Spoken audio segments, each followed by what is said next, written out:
Hello everybody, welcome back to my channel. I am Mariana and I will do the vibes inside for you today. So today I will bring forth something I have encountered. So it's a mix of a clear cognizant message and a help from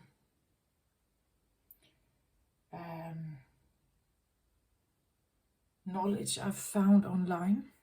In this case, Jordan Peterson, if you are familiar with him.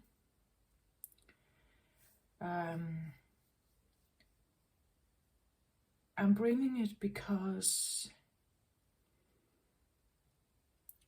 it actually reflects very much the feeling that I have about this time we're in at the moment. And the feelings I've had inside of like opposites or something battling each other somehow.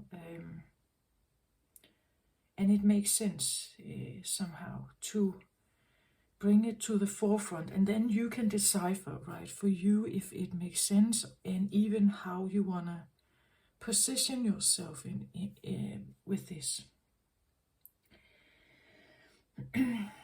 As I've said many times before on my channel, if you feel like you resonate with the idea of being the scapegoat,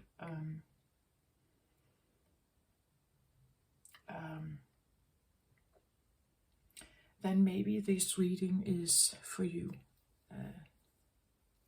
I want to say this message is probably not going to resonate if you are quite new to my channel. Here, this message is for those who have been working with themselves for a while, I want to say. Otherwise, this doesn't make sense, perhaps. Okay, the message that I feel like I want to convey today is, well, I've talked a lot about on my channel something about that we wear masks, right? To function in society, we wear masks. We have our personal, private way of being, and then we have the way we present ourselves to the world so that we can participate, we can work with other people, we can, you could say, uphold society, we can keep things moving as it has done for centuries. We can make sure the family earns money and that it keeps itself sustained somehow. But what I want to talk about today is, and I have like a greenish color here and earthy greenish color, and then I have a light blue here. So I want to talk a lot maybe about the masculine energy today, because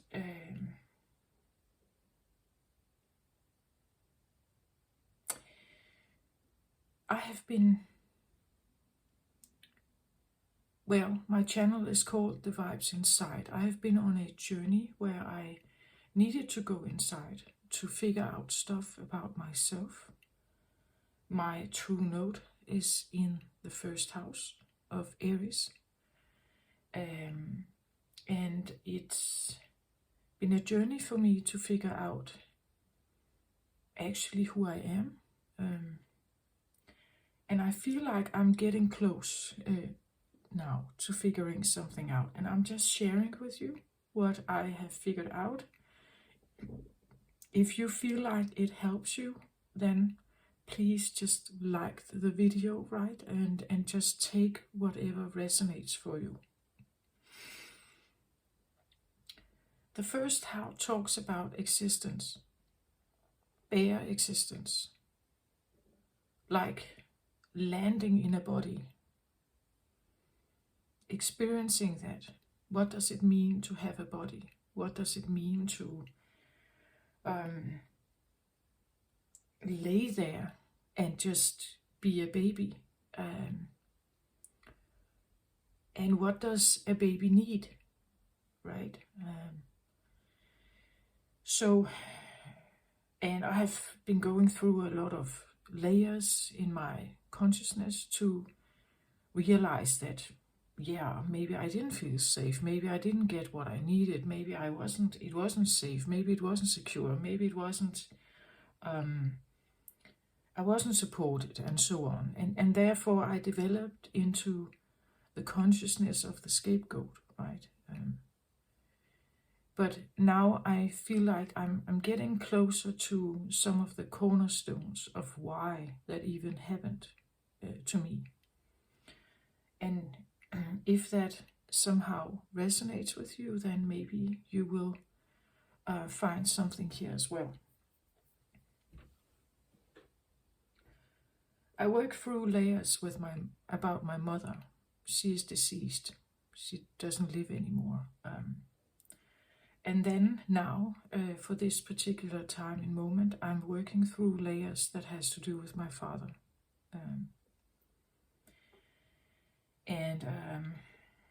Interestingly enough, the father is actually what gets closest to the original reason. I believe the original reason for me developing this scapegoat-like consciousness, he is the one who is closest to that, not my mother. What I realized is that, and I've talked about that on my readings as well, this idea of feeling trapped, feeling bound to something. I've talked about trauma bonding. I've talked about limerence. I've talked about all kinds of stuff that kind of indicates a significant bond, but it's not a positive and loving one. It's a dysfunctional one. And here's what I realized. And I was listening to Jordan Peterson, and he said something like this. He said, he talked about fathers and how fathers are important in the development of the child. So no matter whether it's a boy or a girl, what the father does is important, as in how safe and secure and supported the child feels. He talked something about if a child discovers that a father is not what we call, or what I call on my channel, a divine father. A divine father is, you could say, an unconditionally loving father who always hold the positive space. It's a lot of responsibility to put on a human father, but all children have this, right? They believe that their father, their blood father, the human father, it's their safe rock, right? It's the rock that you can lean upon. You should be able to lean upon. They will hold you always safe and protected, and you will have the food you need, right? You will be mentored, you will be guided, you will be protected, you will be, but you will also be, you could say, introduced to whatever life brings to you, but in a way where it supports you, where the father will see what your qualities are and then enhance them, right? To make you successful, like to bring out the very best in you and to have you go in that direction for success, right? Feeling held and guided, protected, but also challenged, but not in a controlling, domineering, or forceful way, right? The exact right balance between challenge and support, right? And protection. So there should be this exact balance.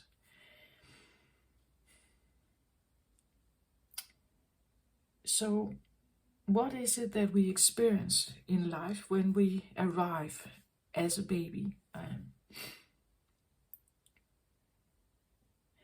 Was it the right amount of balance? Was it exactly balanced in the middle, where you were held, supported, guided, challenged, but also always knew that you were somehow protected, that they would always have your back somehow? If a child experiences a breach in this idea, if a child experiences a breach, that at some point the child experiences the vulnerabilities of the human father. It sees its flaws, right? So either the father was breaking down and becoming very depressed and unhappy, or he became very violent maybe, or he left the home, he ghosted the family. So whenever there is an instability or a breach in this overall feeling of divine fatherness within us as small children, when there is a breach, and if you see the breach, maybe you even say it, if you have words, if you are that old. Maybe you even judge it, because I believe children can do that, even if they are very small. It's in their eyes. If a father does something very violent and the child reacts by looking or crying or pleading that the father stops, right?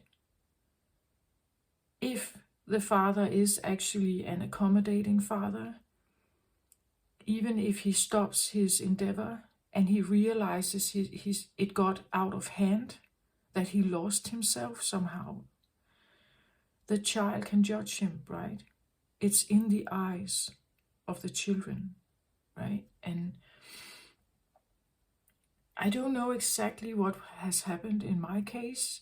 I just know that when Jordan was talking about this, it resonated somehow. I may have been a witness of something where my father's overall solidness and stability, hero-ness of a child was breached. Something happened where I saw something else, right? I saw something else.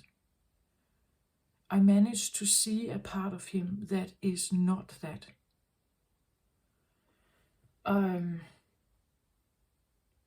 And what it does to a child, whatever the situation was, is that it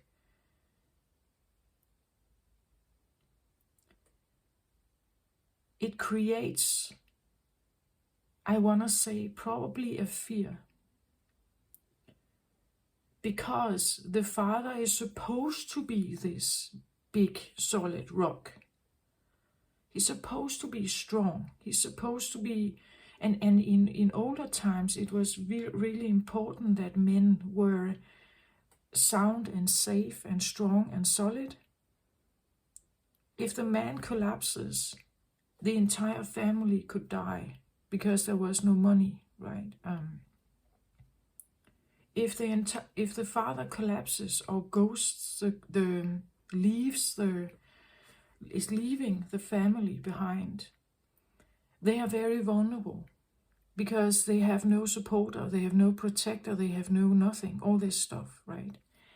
And what Jordan Peterson said was that if you have seen this, you could become enslaved. He didn't elaborate on it, but I sat and meditated on it because I wanted to understand how that would happen. And what I received, the message I received was like, as a child, if you realize that your father is not this strong, solid, not always, there is possibilities of breaching that. Or there's holes in the foundation, you could say.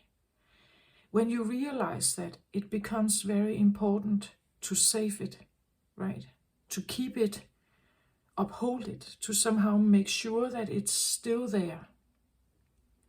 The greatness of the man, right? The things that do actually function. The things that are good for the family, the money and the stability it creates. If you realize that,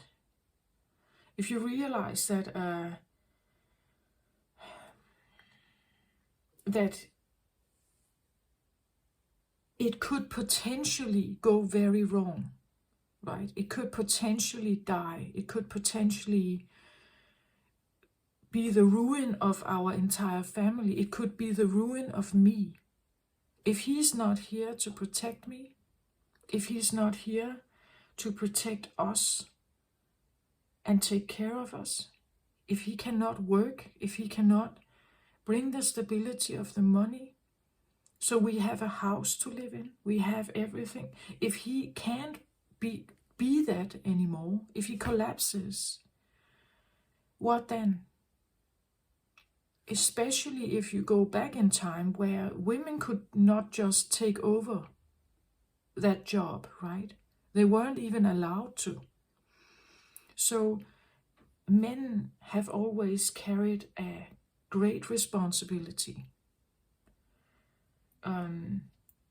Society has always put a lot of faith in the men because they were strongest, muscle power, strongest. And the entire society was built on this belief that men were supposed to be the providers. They were rougher, their bodies could endure more. They have thicker skin. Like literally, the skin is thicker. They can work for longer hours, and they don't need to interrupt their work life with pregnancy and so on. In the military, it has been like the norm that it was only men, right? Because women can't run as fast. They can attract other kinds of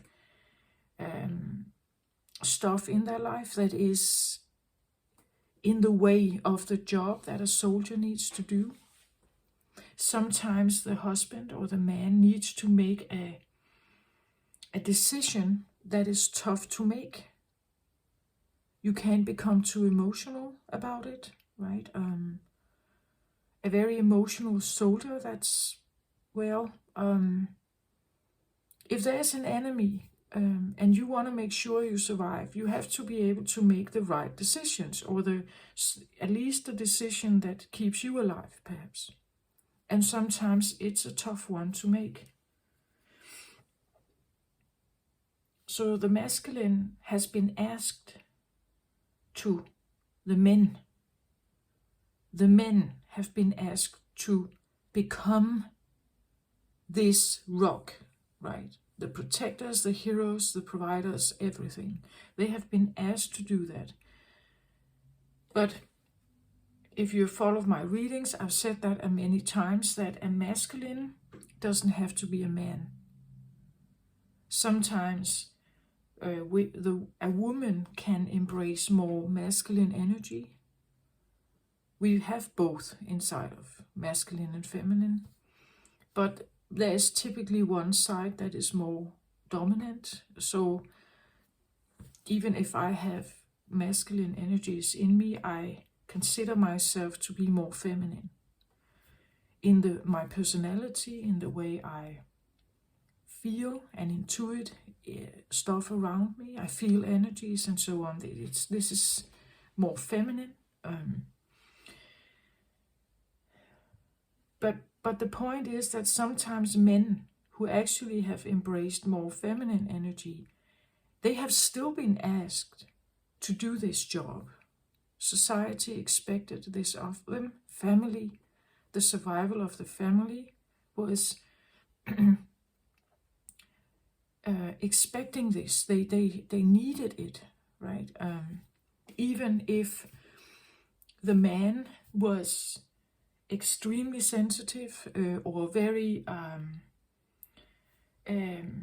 emotional, or he was underneath it all, his real identity here was emotional, sensitive,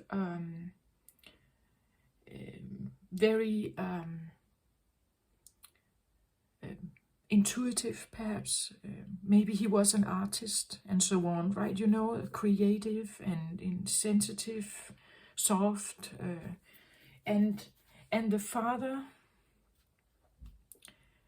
could have been an amazing, beautiful, loving father, but he also needed to be the one who could make the tough decisions for the family, right? To keep everyone safe here. And this is where I feel like it can explain something. If you see the vulnerability early on as a child in your father, you realize he is not that strong. As a child, this cannot happen. This is disastrous because you need him, right? You need him to be there. You need him to care for you. You need him to shield you. You need him to feed you, like earn the money and everything. You need him to do that. So what do you do as a child? You probably become considerate of him, right? You probably become attentive to his needs. You probably you put yourself second because he is more important, right? He needs to be okay for me to be okay. So this becomes more important to keep this up, to keep this solid, strong, everything up here. The masculinity is important, the stability, the grounded, earthy, practical stuff needs to be all right? It needs to be there. When we live in a body, we have needs, right? We need to sleep and be safe when we sleep. We need to have warmth. We need to have food. We need to have connection. We need to have protection and understanding and guidance. We need certain basic stuff. And if there is a breach somehow, you realize there is a breach, you can become codependent. You can become one who gives in or become enslaved. As I said, you are now the slave of always making sure that someone else is intact, because without them, because they are your parents or caretakers, without them, you are totally lost and you will die, right? There will be no life for you if this is not present. That's why I have the greenish color here. If this is not present, the basic structure of stability and safety and basic needs, if this is not present, your life is at risk. Your existence is at risk. So now your attention as a child gets drawn into making sure that someone else is actually okay. Because when they are okay, when they are satisfied or happy or whatever, then you are happy. Or then maybe not happy, but you are safe at least, or you can exist. You keep on living. You get some of your needs met. Maybe not all, but you get some of them met, right?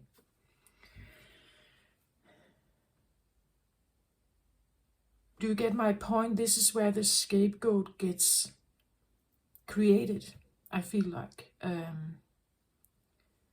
Because the scapegoat has put their own will aside. Their will is not really important if you are dependent on someone else to keep your basic existence alive. This is where you put your will aside. Like the 3-year-old temper tantrum, the teenage rebellion. It probably won't happen because there's something about this primal indicator here, a primal protector of something that is vulnerable somehow. And if a child detects this, it could be the reason why a scapegoat is created. A codependent tendency. Because you are totally dependent on whoever this is. And as I said, the masculine, it can be a mother, but then I would say it's a masculine mother. Someone who embraces mostly masculine energy. If you grew up in a household where there is only a mother, there is no father, the mother becomes this one as well, because she is she's the only one there, right? She's the only one there to give you protection, to give you safety, to give you food, to bring the money home perhaps, or whatever, right? You become very dependent on this one being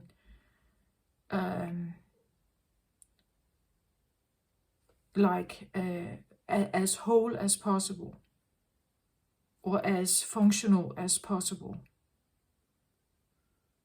right?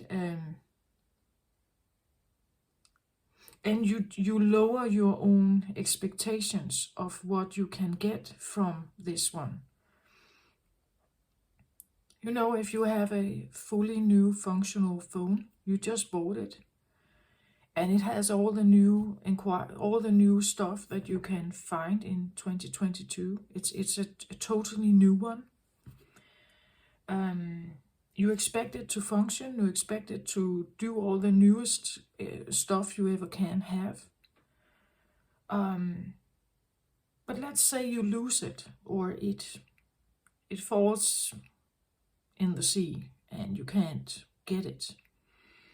And you go back in the drawer and you find if you have saved or hidden the old one, the one from 2016. You take the older phone up and you charge it just to have some kind of connection with the outside world, but you know that this one is limited. There was a reason why you decided to change it, right? There's a reason why you decided to have a new one. Maybe some of the buttons do not function. Maybe there's something wrong with the audio. Maybe the antenna is not working correctly or something. But just to have some kind of connection, you take out that old phone, at least until you get yourself a new one, maybe. If you don't have the money to buy a new one, you settle with what you have for now. But you also realize that I can't expect the same thing of this phone as the new one I just lost in the pawn. So I have to change my expectations. I have to change my expectations to this older phone. If this is the phone that I want to use, at least for a while, I have to downgrade my expectations, downgrade my maybe trust in the phone, right? That you know that sometimes the antenna is not really working. You have to adapt to the fact that sometimes it's not really that reliable. It's not as reliable as the new phone I just dropped in the pond, in the sea.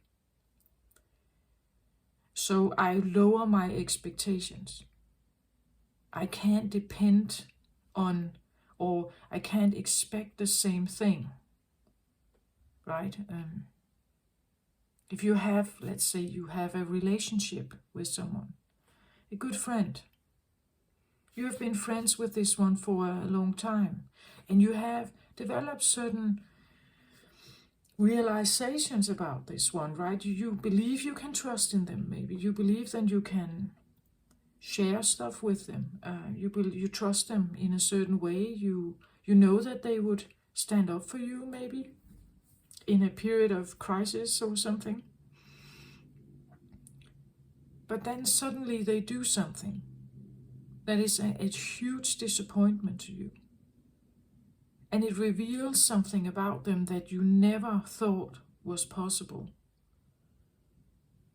If they betrayed you, they went behind your back or something, it feels like a betrayal, or it feels like a breach, right? A breach in the picture that you have somehow created around them. Something that you could rely on, something trustworthy, something good, something solid, was now suddenly not. And this is where our entire understanding about a person can change.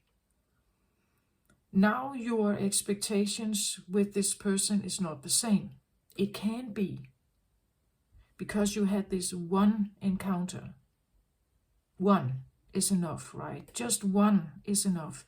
One encounter of betrayal or of breach, of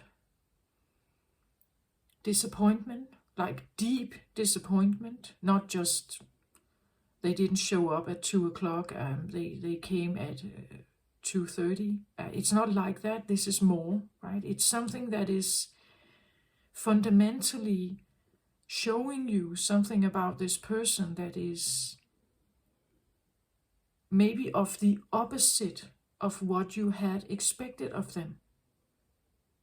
What you relied on, suddenly they showed you something that was maybe of another character, something you feel like you cannot rely on, right? So if you had a father or a masculine in your life, in your early life,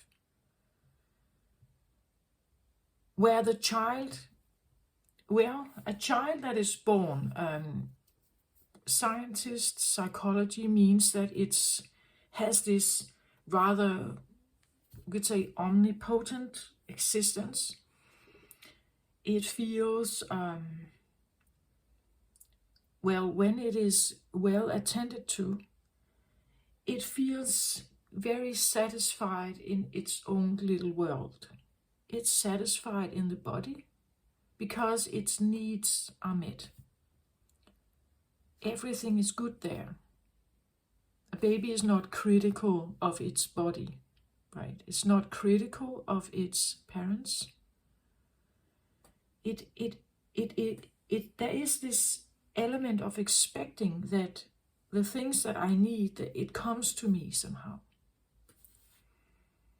And when the child is well attended to, it will develop and have confidence. It will develop and want contact with the caregivers because they give me what I need, so I want to connect with them. Of course I do. But if a child's need is not met, there will be a frustration in the child. A frustration that can lead to fear, anxiety, depression, all kinds of psychological stuff happening in a child's brain if it is not attended to in the right time. So let's say that the child is supposed to have a nap, and the mother or father is putting the child in the bed or in the crib to have a nap, and the child falls asleep. If the child wakes up, usually the only thing it can do to get attention is crying. So it cries and cries and cries. Usually after a little period of time, the mother is coming or the father is coming, the caretaker is coming, because they hear the child. And they come and give attention to the child, whatever it needs, a new maybe it needs a clean nappy, right? Maybe it needs to be fed.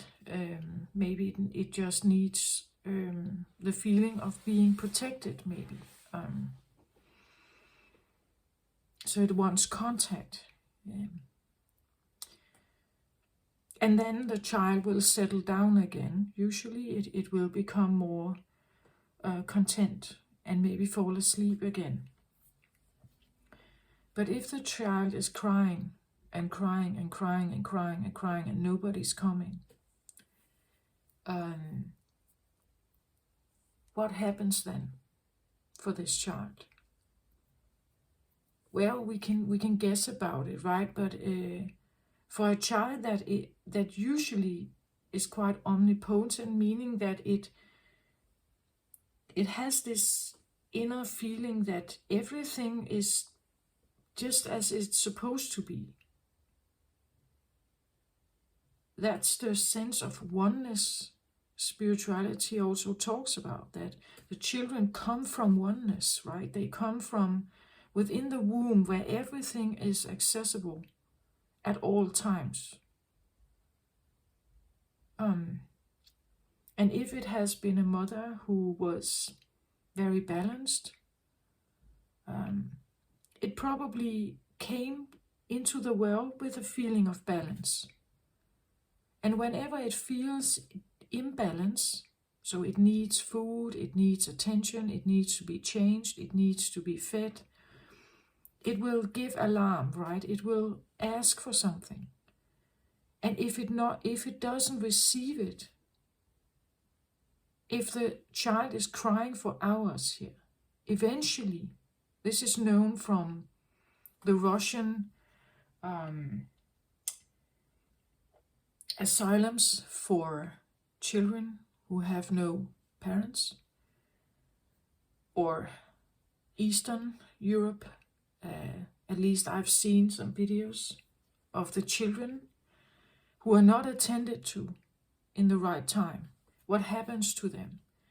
Eventually, they start crying. Eventually, they retreat into themselves. They stop crying. They give up. So they stop crying and they kind of close down. They close down on themselves. And this is where something different happens in the psyche of a baby. I believe when this happens, this is where you can have different kinds of psychological things happening to a child. I'm not saying that this happened to you, but maybe in a certain degree something happened. Maybe it didn't happen as a baby. Maybe it happened when you were 1 year old, 2 year old, 3 year old. That you needed something from your parents and suddenly they were not there. Sometimes a 3 year old, in the process of having a temper tantrum, they run and hide. Right? They want to have their own will. They are demonstrating their own will. And when well protected within the family, this goes well. They develop. The children handle the tantrum in a way where the child still feels safe, that it can actually express itself, even be angry. It can be resentful towards its parent, but the parents still handle it. They allow it. They somehow still hold the space for the child to be very aggressive or angry, that it's allowed to express that and still be loved, still be held, still be protected. That when the child has this experience, it knows that the parents actually love it. They can express themselves even in the most angry way, even if they lose themselves. Even if they become so angry that they can't control their fire. The parents are there to kind of hold them, to bring them back into balance, right? That the child knows that they are here for me, no matter what I do, no matter how I react, no matter what I do. Then they are here for me. But if the child experiences the opposite, that the caretakers walk away from them, they leave them alone in their despair or in their frustration, in their aggression, which a little child cannot handle itself. It needs help to settle down, right? It cannot. When the fire takes over in a child, it's a new feeling that it cannot figure out how to deal with this self on its own. It needs help to do that. So if it's not handled well, if the child is yelled at, if the child is maybe maybe someone is lashing out at the child, taking the arm and forcing the child away, or talking down to it, or asking it to control itself. That's exactly what the child can't do. It has to learn how to control itself. So if the child is not helped, guided, or even held, you could say, then you have a situation where the child is totally on its own to find that balance. This is a situation where the child will also need to, eventually it's going to calm down, but it has created a lot of problems for the child within, because it knows now that if I show this emotion, if I become angry, or if I show my anger or my resistance, I'm not held, I'm not safe, because nobody is there to help me with it. So I better not lose my control, right? If I lose my control, there's nobody there to help me.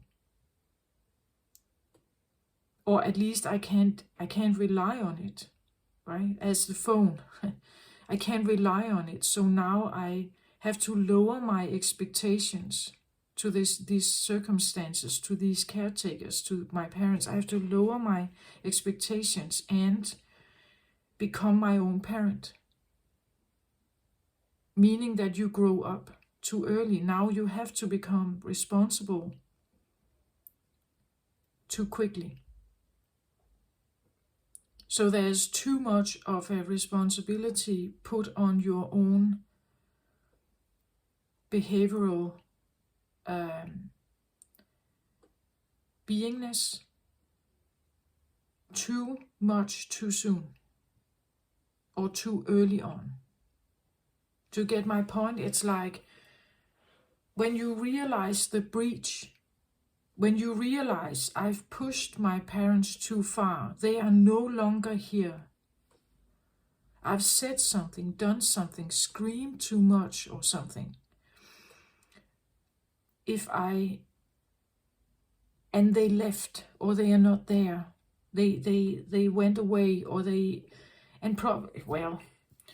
I've had, my son had what we call colic, right? This screaming thing going on 6 hours every day for at least almost a year. And I must say, as a mother, this was, and it was not just a small whining. He screamed, like really screamed, and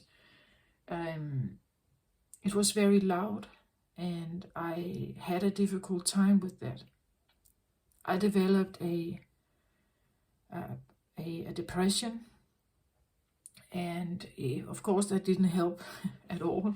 But it was a very difficult situation to be in, because being depressive and being a mother, taking care of a child that is screaming, it's not the best cocktail, right? Potentially I could have done really bad things.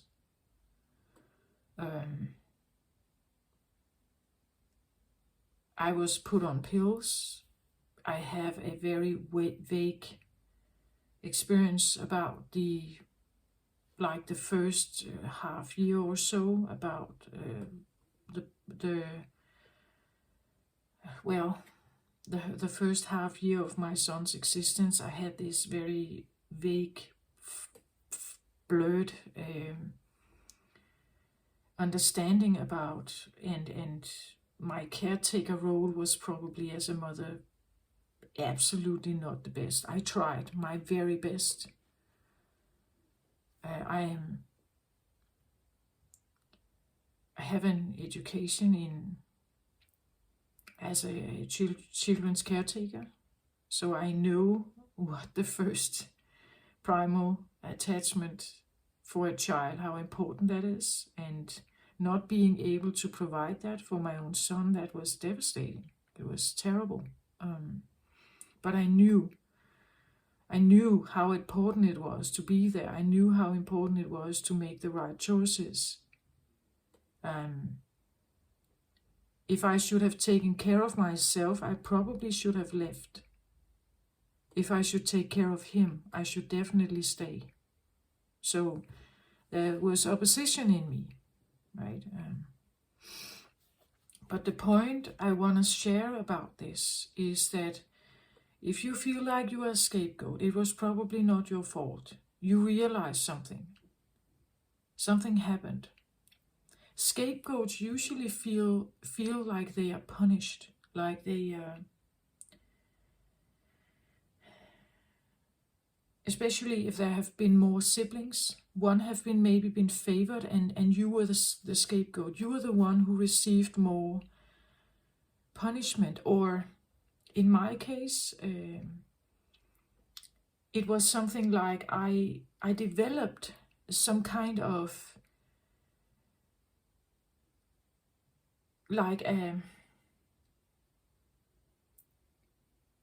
some kind of strong need to know, right? To know that those around me could actually take care of me. I needed to know that.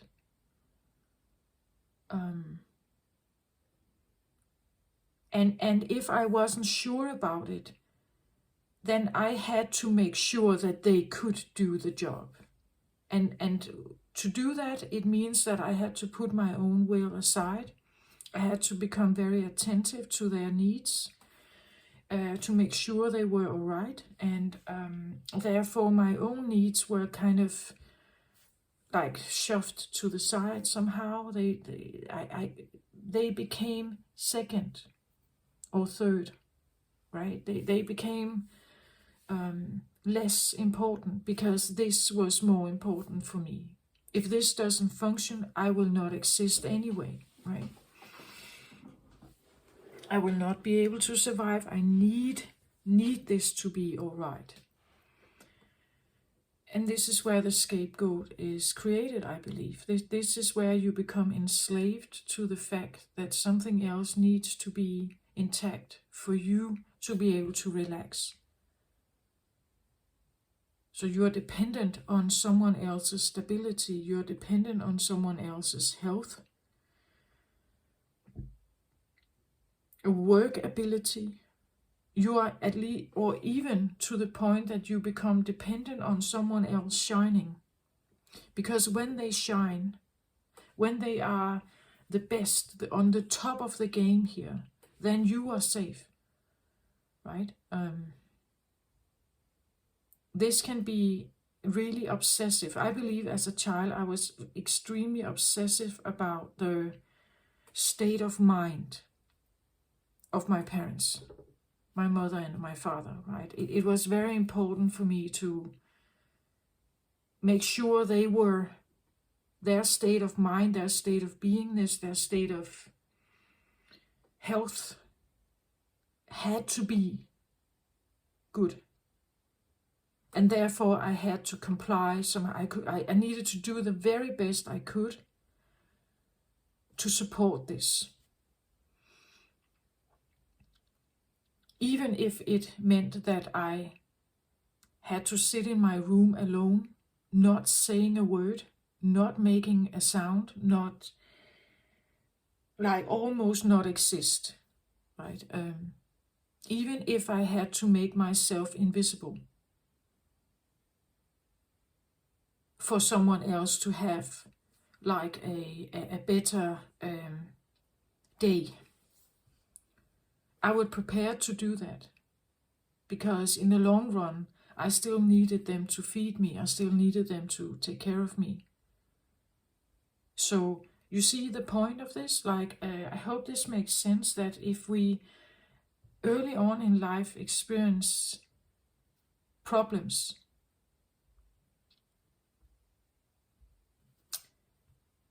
that someone is leaving, not coming back, at least not in the right time coming back. If someone is not holding us when we experience frustration or anger or something like that, or even excitement. Maybe you were corrected or disciplined if you showed excitement.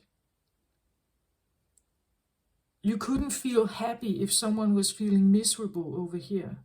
Do you get my point? Then you had to become miserable and small as well.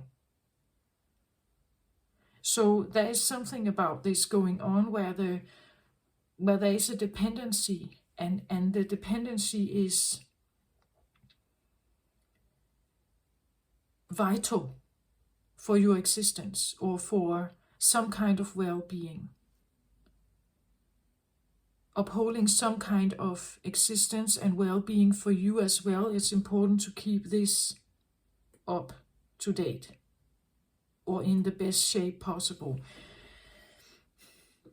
So this could have developed in your childhood, and this could be also the reason that when you grow up, the friends you have, you probably get into the same situation. Maybe your friends are the leaders, right? They are stronger than you, typically. And you rely on them. And you are not disagreeing with them. You make them take the lead because you need something strong to be there. Still, you don't feel safe in life. You've learned that early on. You can experience and express yourself. You cannot show excitement. You cannot show anger. You need someone to hold you still. Hold your hand, you would say. even guide you maybe. So you become a copy of them, or at least you become similar. As I said, you can't be happy here and excited about something if your parents are struggling and unhappy and sad. Then you have to be loyal, right? The loyalty goes with those who feed you, right? It means that you may have cut off, as I said, the free will, your own desires. This is not important. I have to just maintain this. This has to still be there. By all means, it has to still be there. And therefore, I put myself second, third, fourth, fifth, maybe. It's more important that my siblings are intact. It's more important because they may help you with stuff, right? It's more important that my mother, my father, everyone is all right here, and I become the little one. I become the one who needs less and less and less. As long as this is intact, then at least I'm safe somehow. And we became enslaved to this idea. So breaking from this is very difficult. It may mean that you realize that a father was not a divine father, right? He doesn't have he's not doing all the right things at all the right times, as we would say a divine father would do. He would always be there at the right time. He would always be accessible. He would always hold you. He would always protect you. He would always guide you. He would always support you. He would always love you unconditionally. You know, when this breaches down and we realize something, it's not like that. The omnipotence is now cracking down, and we realize that without them we become very vulnerable. I became very vulnerable. So I have repeated this with the friends I got, the relationships I've been in, but there was something that it's like there was a voice that when I've been in the relationship for a certain period of time, I became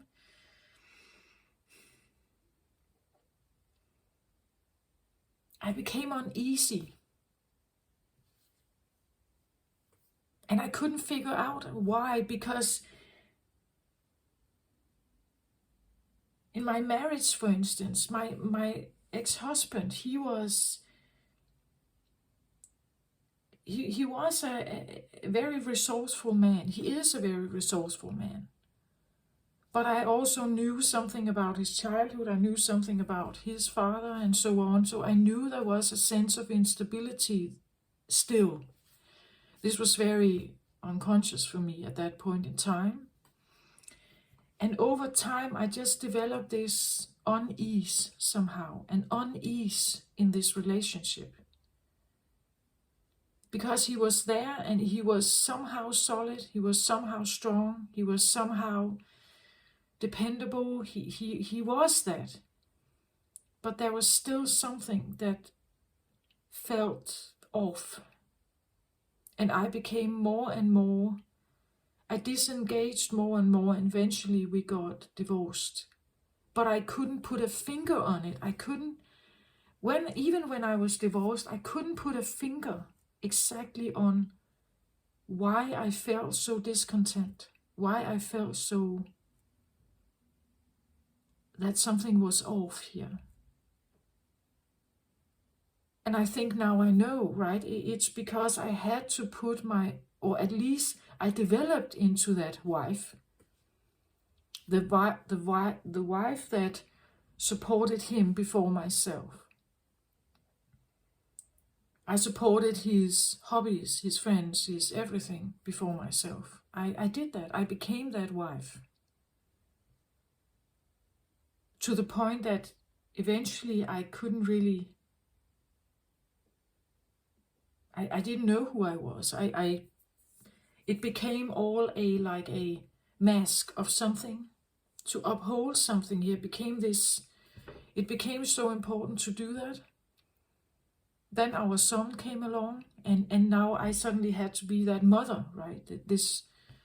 And a mother has to, at least in the first period of time, has to put her own needs aside to take care of the child, because the child can do nothing, as I just explained. And it has these expectations of needing something. So to be the right mother, a good enough mother, I had to do that. So now it became even more evident that I had to put everything aside. What is me? I had to put it aside to be the wife and to be the mother. And none of it. There was no room for me in this scenario, not at that point in time. But I didn't realize that I somehow got myself in that position myself. That I got attracted to a man that had a similarity to my father and also my mother, I would say. I didn't realize that even though he looked strong on the outside, and he does, there was a breach in him as well. There's a breach in all of us, I guess, somehow. That's probably the masculine wound that everyone is talking about, at least in spiritual terms, that we all carry the great masculine wound, that we somehow are never quite enough, that we somehow never quite live up to the divinity, right? We can't keep that up. For a period of time we can do so, but we can't really keep it up. At some point in time we will all show a flaw, a flawed version inside. At some point in time we will become too drunk, or we do something reckless, or we say the wrong things, or we are not very, we don't hold the space, we walk away, or we do something that is not perfect, right? We cannot uphold perfectness. And when we do that, we may not only disappoint someone else, but actually we may also disappoint ourselves. That we realize that the stability that we all need, we are in a human body, we need food, warmth, shelter, everything, that at some point in time this can be breached. And we just need to experience this once. If this is breached and the vulnerability is realized, this is where we second guess ourselves, or we second guess others. This is no longer, we can no longer rely on this totally. We have to be on guard, we have to be attentive, we can't let our guard down, and so on, right? So if we have a health issue at some point in life, this is also something that influences this, just once, right? This is where the vulnerability is shown within yourself and within others, that the expectations of the masculine stability, sustainability over a long period of time is fragile. It only takes one glitch, one slip, where everything is not, like divine in nature. Then a codependency is created, I want to say. So what can we do about this? And I feel like we have an equinox at the moment.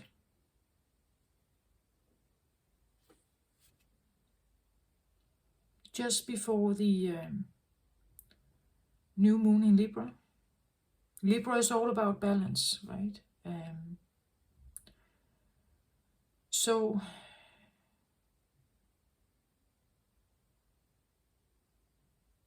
the equinox right now has this, or this is where we talk about that the day and the night has the same length, same amount of hours. Again, there's this balance thing, and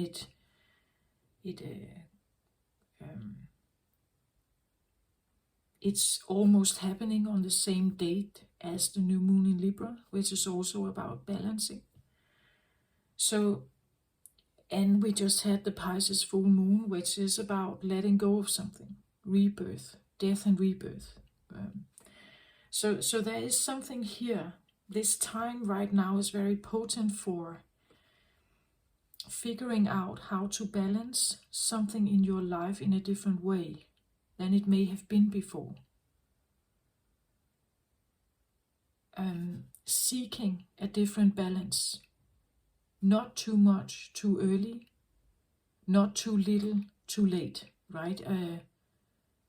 It has to be a balance somehow. There could be a balance also about, is it reasonable that the masculine energy has, you could say, such power, but also that there's put so much responsibility on the masculine? Is that reasonable? I'm curious about the next time coming up now. There could be something starting now where a realization that maybe we all carry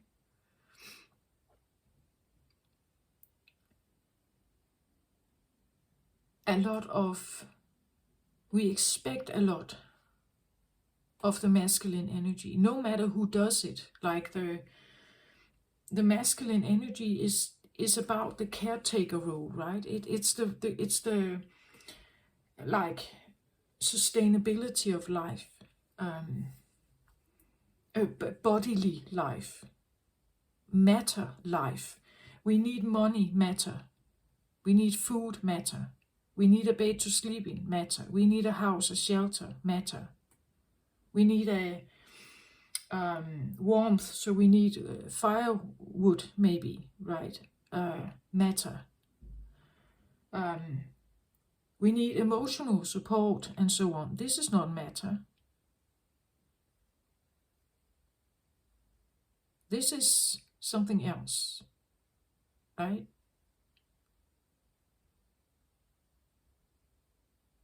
So there could be a different, that matter may be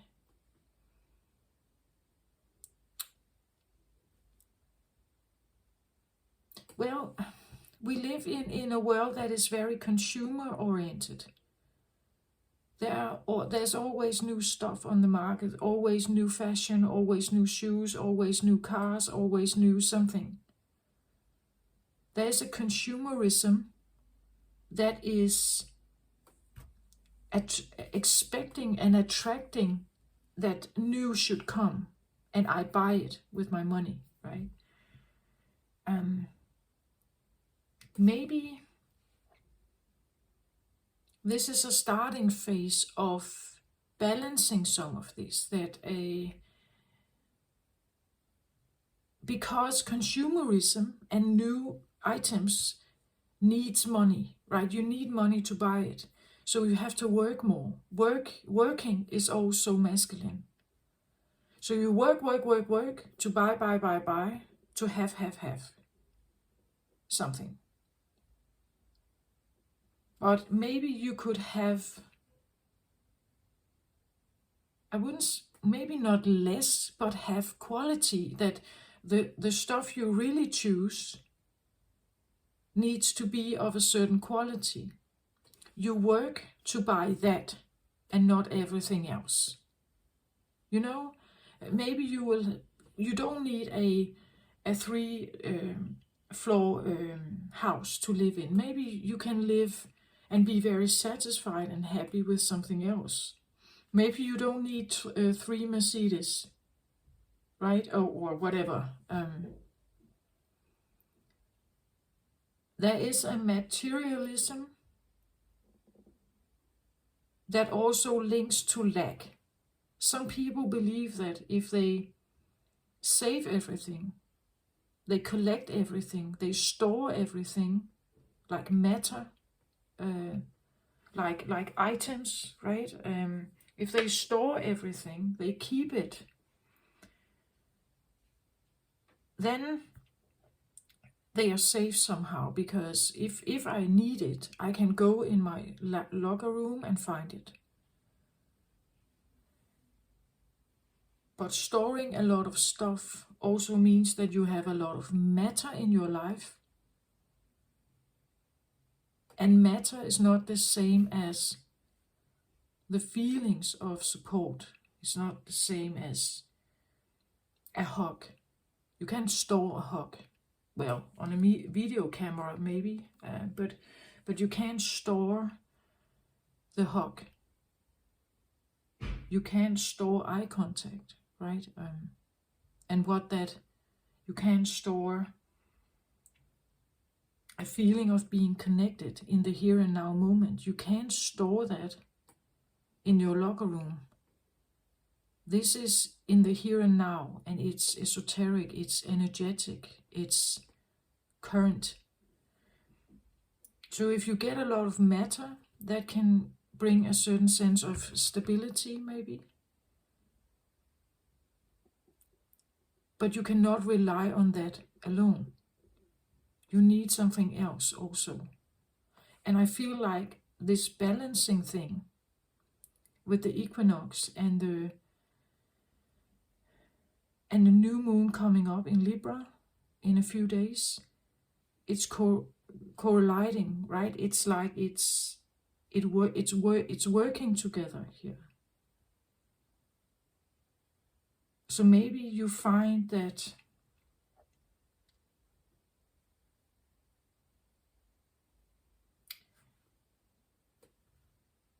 maybe you want to give stuff to charity. It can help other people, and it gives you less matter. If you store a lot of matter, it's because you are believing that you need it. You need to do that because, well, what if something happens? Then I will not have access to this. Well, then maybe store what you really need to keep. And everything else that is just plastic or that has no value to you, even if you feel like you're obligated to keep it because it was grandmother's something, if you don't like it actually, maybe give it to someone else who does appreciate it. I feel like there could be this feeling of a balance coming in, that you seek to balance something. Balance something in your life. It could be something like, I take my space back. Now I want to have free will. The stuff you have shoved aside. I want to have free will to do what I want. And I also want to do what I want to do. Like scapegoats, this is a very important lesson, to kind of climb back into the room and take some space, right? That you take space now, where someone else got the entire space, right? Someone else got the entire space. They had all your attention at some point because you needed them, right? Now maybe it's time for you to, when you come into the room, you're not just sitting over here, right? And allowing someone else to fully take the space. Another thing that I've realized, and and this is where it becomes very subconscious, right? If you share a bed with someone, so you lay here and they lay here in the bed, right? When you put yourself under the blanket and you start like sleeping, try to realize what happens when you wake up. If you find yourself like laying on like this bit of side, that you lay here somehow, all crumbled down in like a fetus position or something. If you find yourself waking up like this, and you have another partner who lays here with their arms out, stretched out, they take up all this place. They take up all this space here. Or they have crawled over and is holding you, but they kind of push you into like a corner, you could say. So you only get this little space. And they have all this, right? But it happens subconsciously when we sleep. Have you realized that? That someone is maybe like filling up the entire space and you kind of just roll over and lay down here somehow, just at the edge of falling out, but you just manage to stay here. That also says something about how we see ourselves, that I can take only this little amount of space. I shouldn't make a fuss of myself when I get into a room, at a party maybe. I just stand in the corner, observe something, and everyone else is taking up the space.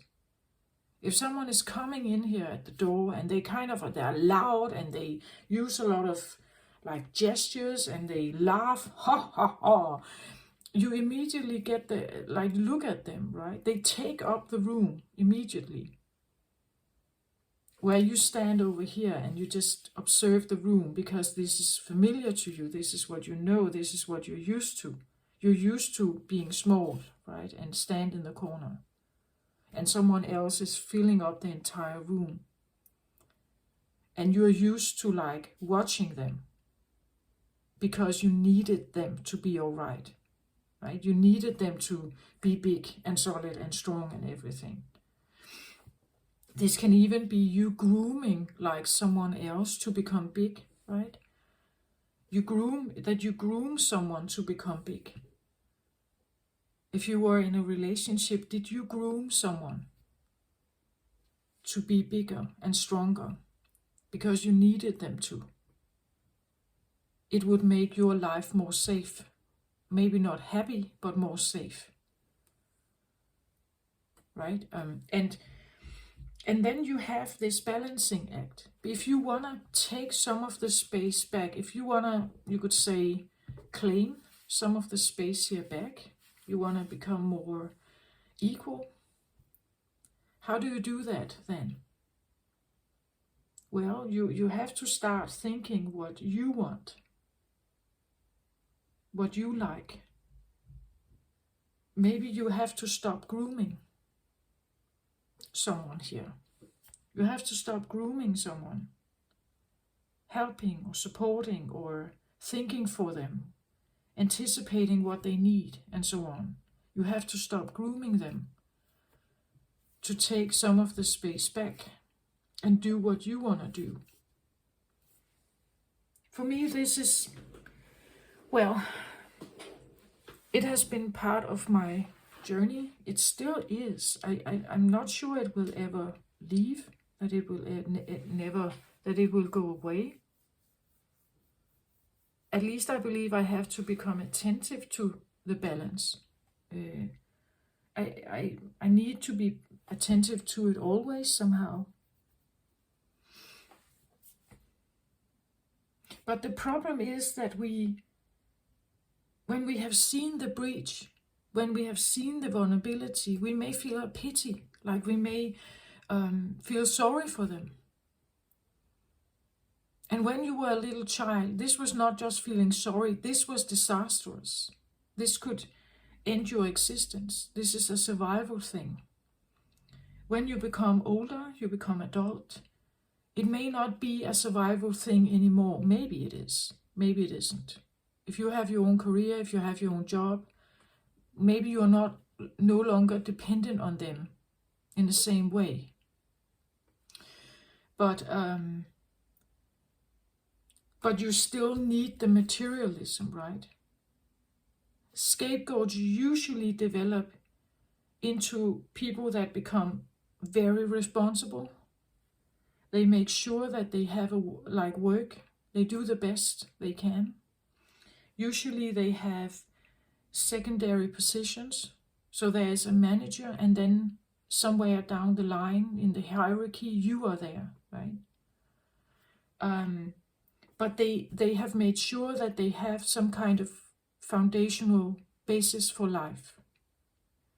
But maybe it's not who you really are, right? Maybe it's not who you really are. You have your identity under this. What you may have created, you have your identity under this. The real, this is throat chakra. And this is where we usually have our identity. It links with that. I also believe that sometimes there's actually a very big personality in a scapegoat. They just didn't learn. They didn't get they didn't have the opportunity to develop it. There could be a strong voice here, actually. There could be a lot to say. There could be I do these YouTube readings, right? I say something. There could be a lot to say here. There could be a lot of wisdom here. Life wisdom. But it has to be, you have to connect with it. And for you to connect with it, maybe this has to become less, right? Maybe this has to become a little less for you to be able to access whatever is in you. And it means that you need to sacrifice some of what you have been doing. As I said, maybe you have been grooming someone else. Maybe you need to let that go somehow. Or sacrifice the idea that some kind of stability or some kind of idea of, let's say, success or like being very rich, maybe. Being very rich, because rich is equal to happiness. Maybe that's not quite the fact, actually. Working a lot is feeding into the wound, right? It's feeding into the idea that whatever is around you that you should rely on cannot be relied on. That's the primal, maybe, fear or wound. Therefore, you have to work. Maybe if you allow yourself to do less or groom less, be less attentive to something else, you will have more access to what you are here. But what if I lose myself then? What if this takes over and I can't seem to pay my bills, or the primal needs are no longer met? Yeah, the balance, right? The balance between something. There could be something about having less matter, so less things in your life. Being less, you could say, also dependent or obsessive about things may help you, because, as I said, this orientation goes right into a lack mentality.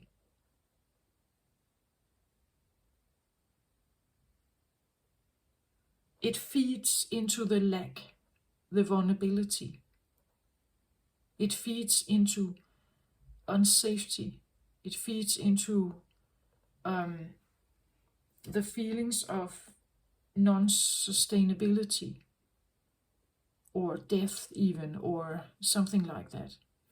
And for something else to show itself, something that is really you need to do that, like have less, right? Even maybe you need to have like really minimalism, right?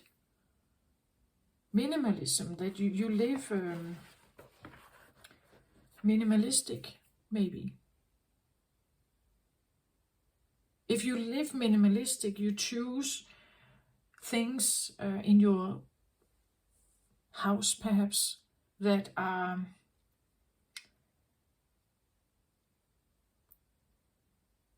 quality for you.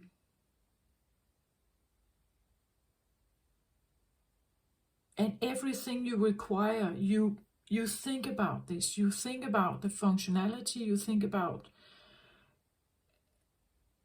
what this really is for you. Minimalism is about choosing, right? It's about choosing the stuff that feels right and supportive and good in your home.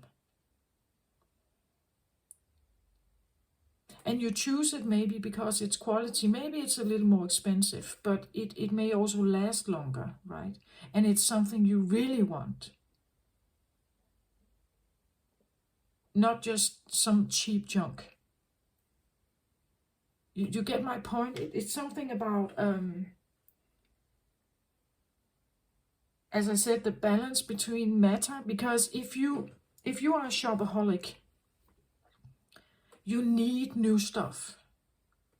You need to add to what you already have to feel good enough, to feel on top, to feel fashionable, to feel beautiful maybe, to feel attractive, or whatever the reason is. But you need money to do that, right? You need a lot of money to keep up a fashionable lifestyle with designer clothes and so on. You need a lot of money. But is it truly making you happy, or is it just feeding into something else? This idea that if I have a Rolex watch, I can always sell it and it will give me almost the same amount that I originally paid for it. So it's a kind of saving. So if you are someone who collects designer items as a personal investment, you like to look at them. You like the watch on your wrist, right?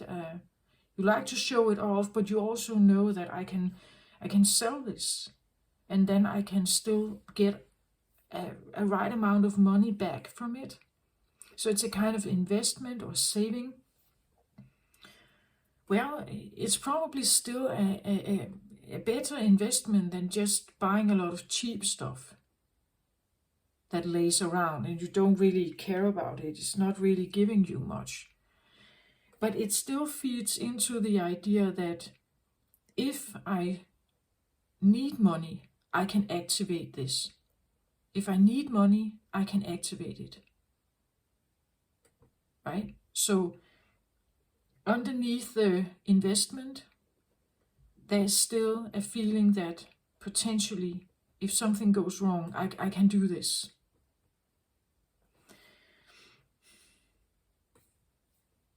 Maybe just figure out how important is this for you. Because this also represents a lack of trust. Somehow, right? If I have this, I'm secure. But it also means that I have to work a lot to get it. And I have to continuously being able to do that. If I become ill, if I suddenly can't work, this could be very, like it could flash up, the wound could flash up in your face with a lot of fear, right? Because now you can't sustain yourself, or you get faced with the wound.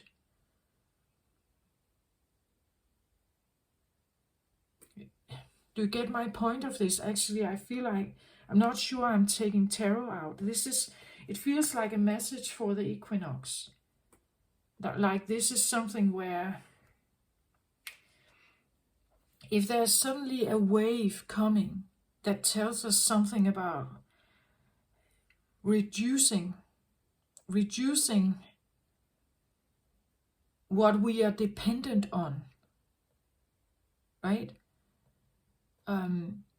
If people start reducing what they are dependent on, their life becomes easier because they don't need the same amount of money. They don't need the same amount of... The more contracts you have in life, mortgage and work contracts and everything, the more contracts you have, the more you are hooked into the masculine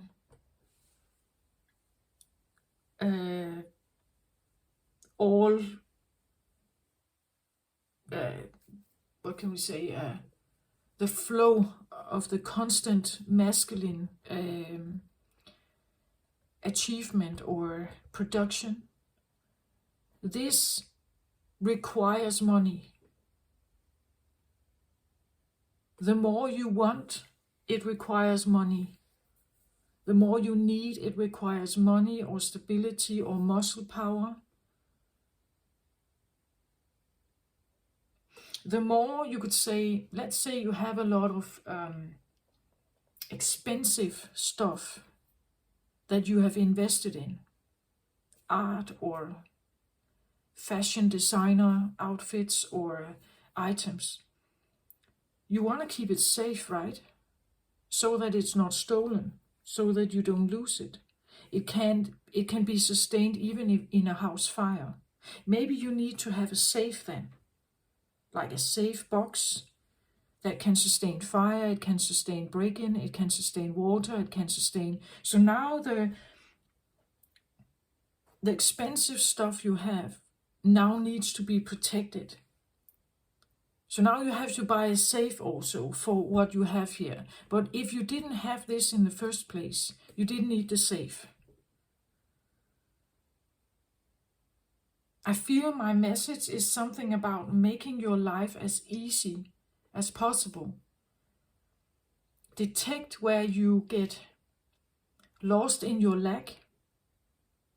Stop grooming others or for the benefit of you. Right? It's something about make your life as easy or light as possible. Like the weight of your life should be less. The more you have of this, right, the more matter you concentrate on, the more it fills up your life. And there's little time for this, whatever this is.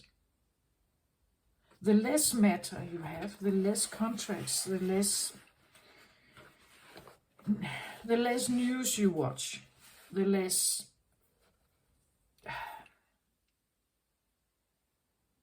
obsession or addiction you have to something here. The less you have of this, the less important this is for you. So this means like simple living, right? It means like less costs.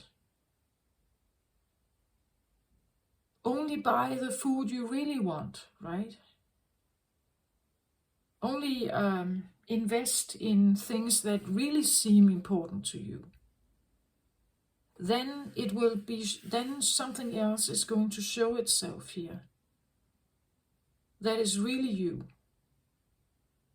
So the less you focus on your lack or the wound, you could say, you're only feeding into this where it's really necessary. Or what really feels as quality for you. Like this needs to be very, very, very good. Not just random plastic, right? Make sure this is very, very good. Then something else is maybe shown here for you. I had something similar come up in the Pisces reading and Aquarius reading also here. Something about that's something that may have been very big in your life once. It was there for a reason, probably.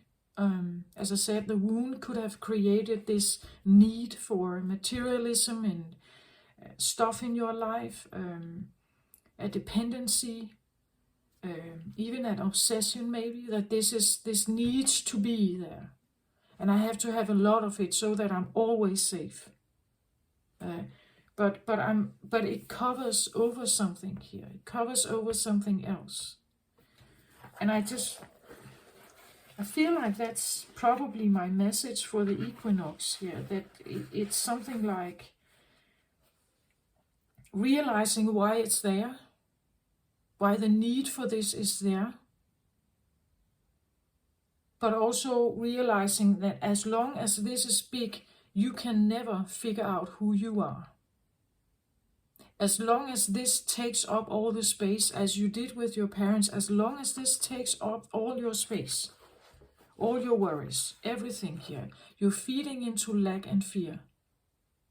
If you make this less, you will be able to have access to something else inside you here.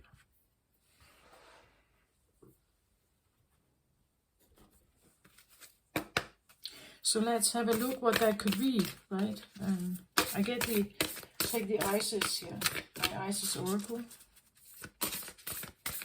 Because Isis is about queen, she's a queen. So what do we have here that could potentially come out if you allow your fears not to dominate your life and you choose not to groom others before yourself? If you put this and make it smaller, your contracts with others, how you use your money, if you choose a life of minimalism, or at least a life of less money related stuff in your life, right? That you choose a simpler life, maybe with more, it's a lightweight life. If you choose that, something else is probably revealing itself. That's what I feel like. If you make your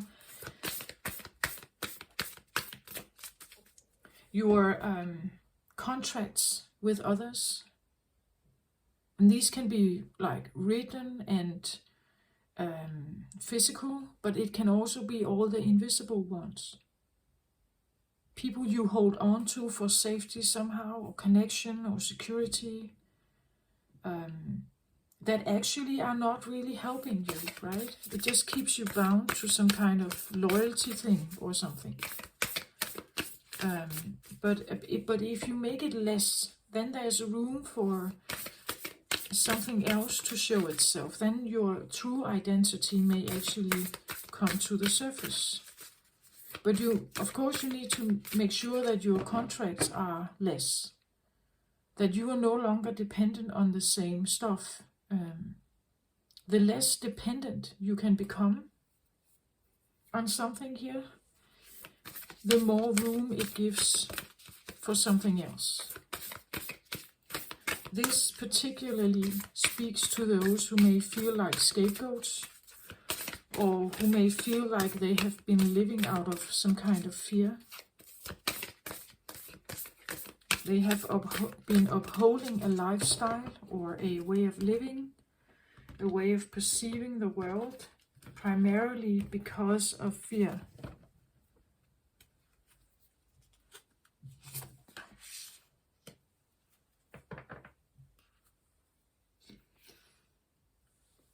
So this came up in reversed here. So I get Queen of Heaven. It says, blessings from the Divine Empress of the skies.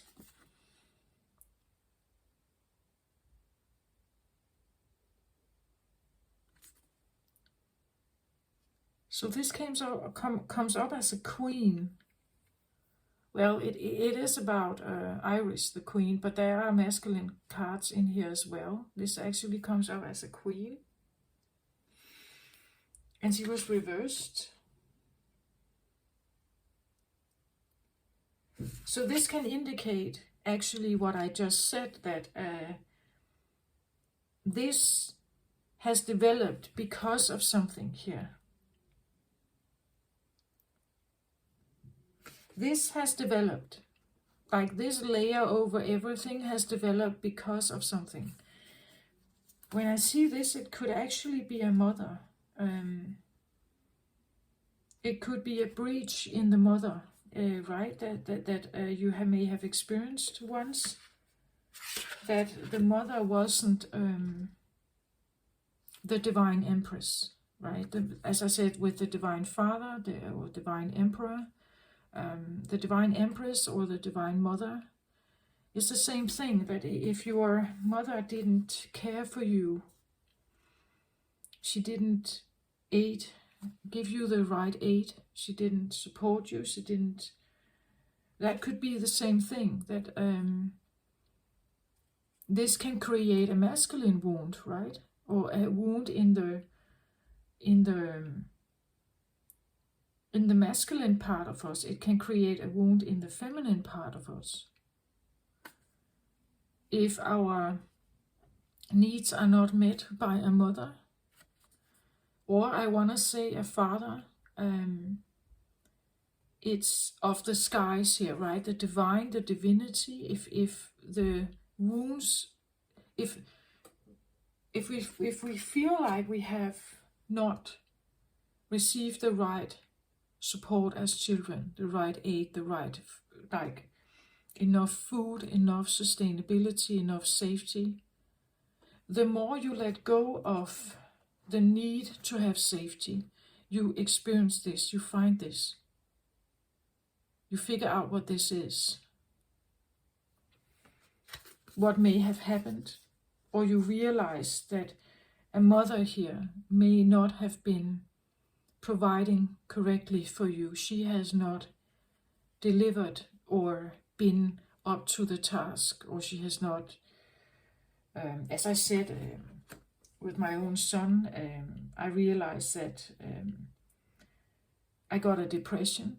I had to take pills and everything, even to sleep and so on. So I was not the mother, right? I was not the right mother, or at least I'm not quite sure I managed to be. And this can, of course, be a darkness that you carry if you have experienced something like I have done. But it could also be that maybe your mother had a depression, right? Maybe your mother was not up to the task. Maybe your mother was ill. Maybe she was physically or mentally not well being a mother.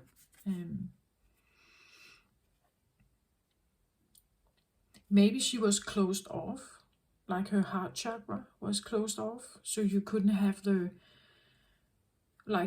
understanding. As I said, if you cling to the masculine, it's because there could be a fear that if you lose this, you have nothing. If you lose this, you will cease existing. So you need, at least you need this. But what about the other stuff? As I said, the more esoteric, the hugs,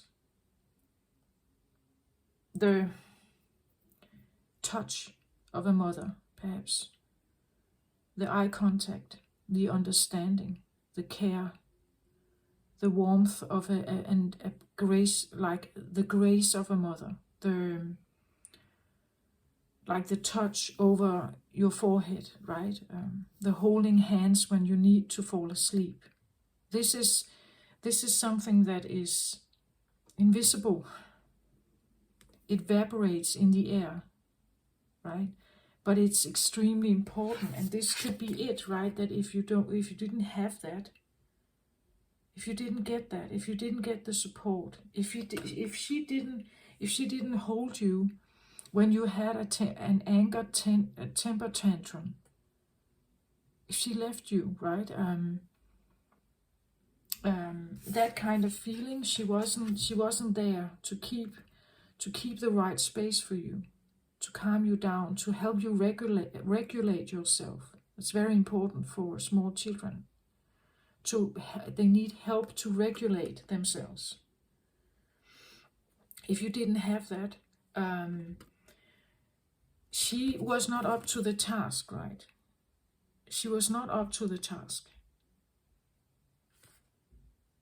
It means that you could have a fear of women. You could not trust them. Maybe you deep down, you don't trust that you can rely on them, that they would accept you and love you, even if you have a glitch, even if you are not the perfect man, right? That if a mother is not able to hold you and care for you, even if you are wild or untamed, or you are crucially like in despair, if you hurt yourself and you need care, if she's not around or she's well, this was your own fault. I warned you about this thousands of times and you did it anyway. So this is your own fault. If she refused to give you care just because she told you something, it's like she doesn't really understand what it means to be a child. She has forgotten, or she has closed herself off. She wasn't able to. But then again, we have to remember she was a child once too. So what created her wound? What created her lack of ability to be the mother? You see, it's like, is this just a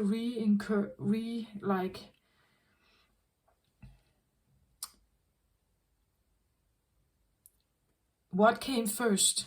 What was the original wound that may have created like a ongoing, preceding, inherited kind of wound? There's no doubt that the mother is important, because she is she has the food, right? She has to be available somehow. The care, the warmth of her embrace, the gentle song, the touch, the embracing touch and calming touch of the mother, the happy eye contact, the loving, caring, happy eye contact, the hand that offers help when you need it, right? That she is important here.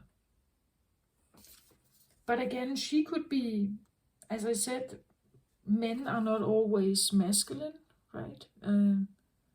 They can be more feminine. Sometimes women are more masculine. Maybe you had a masculine mother here who actually hated the idea of being very like nurturing and caring. She wanted to like get out there and wanted to work on her own stuff, right? Maybe she was more masculine and she actually never cared for the idea of being a mother. Being a mother was maybe a nuisance for her.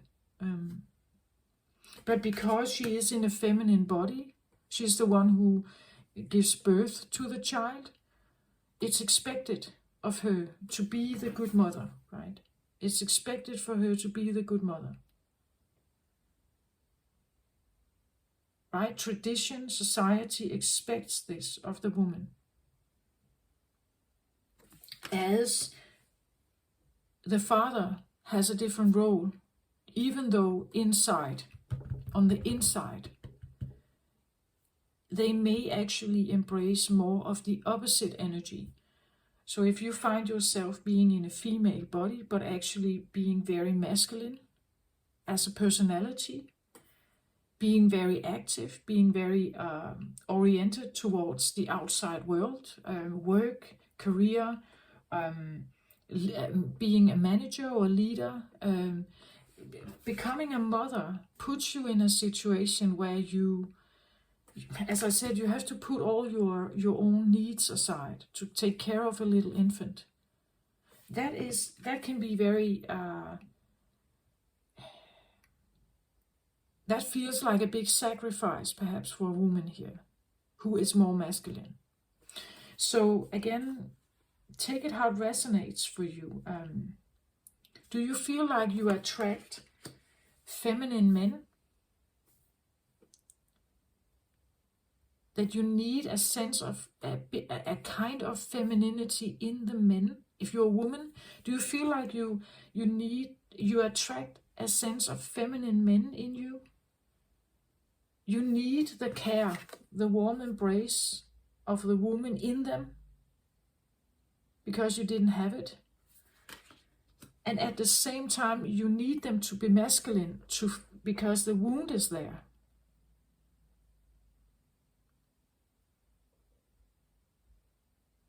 Do you get my point? So they are soft in some areas and tough in others. And you need both of that in them to be satisfied.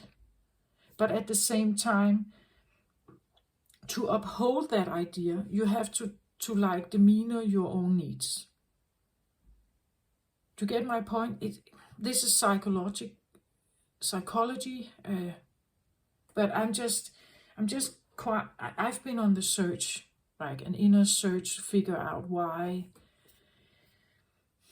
things have developed the way it did in my life, and I kind of feel like it all came down to my parents, actually. Psychology would say that all times, right? But in psychology there is a talk about the good enough mother. The good enough mother takes care of the child good enough for the child to develop a sense of self, a sense of own identity. And the child can express itself, whether it's anger, frustration, even like to the point of being very aggressive, rageful. The mother will find a way to regulate the child back into balance and talk with the child, right? Offer the hand, right? I'm here to help you out of this imbalance you feel right now. But if there has been not such a mother or father, I want to say you probably haven't felt like the unconditional love of your parents, which most of us don't have. I believe what's going on here is a world problem.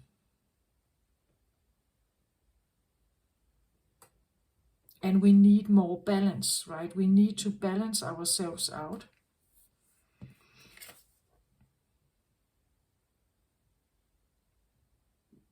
So I get 3 of Swords as a flyer here. It came out reversed. Yeah, there's something we need to understand here to heal the broken heart we may feel. To heal the broken heart, you may feel that there's something we have to understand about our parents, but also about ourselves and what we have been doing. As I said, have you been grooming others? If we groom others, it's because we need them to be solid, strong, dependable, and everything. But it means that they get a lot of help, maybe. They get a lot of attention. They get a lot of like submission. Like you you become the one that's put yourself second. So they may even expect that. They may even expect that others are second, because they have been groomed to become first, to be first, to be big and everything, and someone is second. Do you get my point of how this is inherited? It's kept going on here, that someone is first and someone is second, or third, or fourth, or fifth. But someone is first, always first, and someone is second. To change this, you need to make a change. To balance this out, you need, because someone is in charge here also. Someone is in charge and you are second. Somehow you need them to be in charge. That's what your wound tells you. If you're healing your wound, you're figuring out that this was just an illusion. I have been grooming my father or mother maybe to feel better at my own expense. I needed them to do that at that point in time, but now I don't need to do that anymore. If you want more balance in your life, you have to make that wound less. And one way of doing that is to take yourself out of the contracts or out of the codependency you have with people. Own less, need less, that you become less needy, you become less obsessive about matter maybe, or dependable on matter, stuff in your life. That stuff is actually not giving you, well, it gives you something, but it's not truly what you wanted. But it became the only thing accessible for pure existence. I hope you get my point of this. It's like when the pure existence, the basic needs are there, then we can ask for attention, then we can ask for a warm hug, then we can ask. But if I am not fed, if I'm not protected from wild wolves, I will die instantly. If there's cold here, if I'm out in the cold, there's not enough warmth, the child is going to die. So the basic needs to be there, and then other needs. But I feel like it's like the other needs are showing themselves now. It's like you need something else also. If you are incontent in a matter life where you have everything in your life that you actually could dream about, the only way of getting what you really need or what you're longing for is to minimalize. Get less, or downgrade, or whatever you may call it.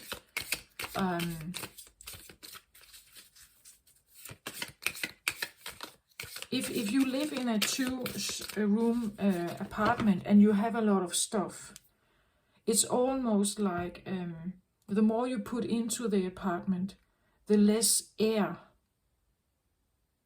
There's less air. And air is the stuff you breathe, right? If there's less air, if there's matter, this takes up a certain amount of space. If there's a lot of it, it takes up a lot of space where there could have been air. So you have less air to breathe. Do you get my point? It's like the space is important.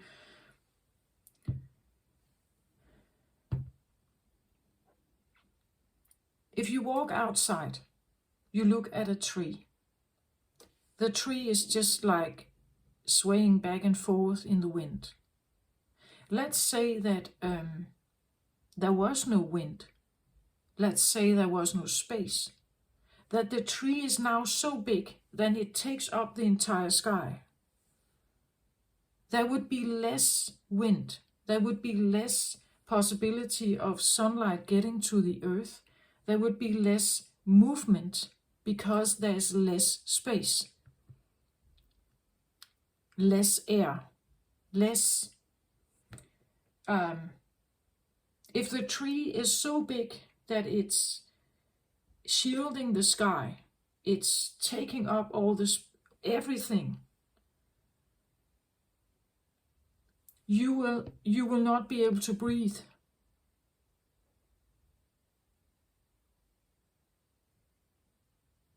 There's only matter, the tree. It's wood, it's matter. And there will be less air. This is why nature is actually very beneficial for us. It's because there's a lot of space, right?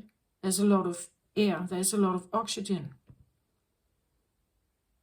And the more masculine stuff we want in our lives, the less air there is. The bigger the cities become, the less nature there is, the less air. And the cities are built of like hard stuff, like cement or concrete, which doesn't bounce in the air, right? It stands.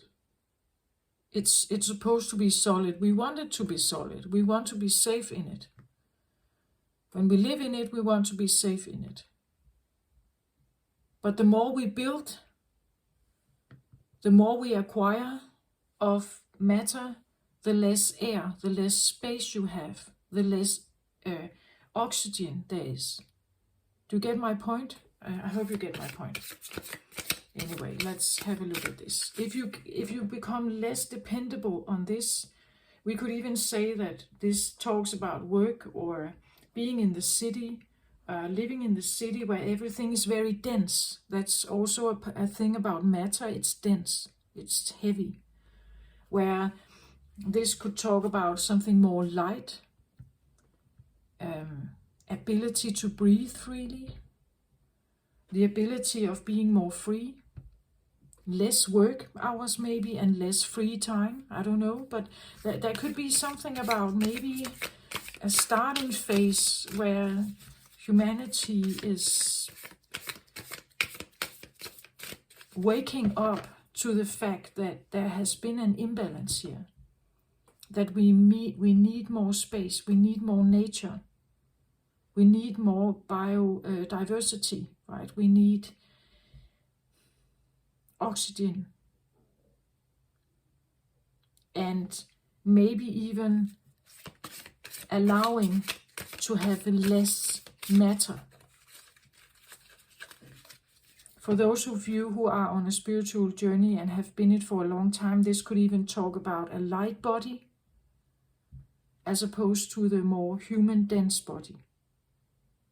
That you are balancing towards a more light body, meaning that you are ascending.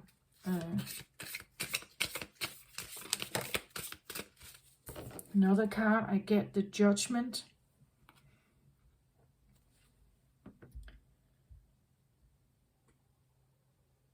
Judgment, well, this talks about where we could say judging, right? But it's actually Gabriel blowing his horn here for us to wake up to divine judgment, maybe. That the waking up phase has to do with becoming aware of something, awakening to something. But in that process, it allows for us to see a judgment. It's like the divine is asking us something, to judge our lives and choose, right? To judge our lives and choose something.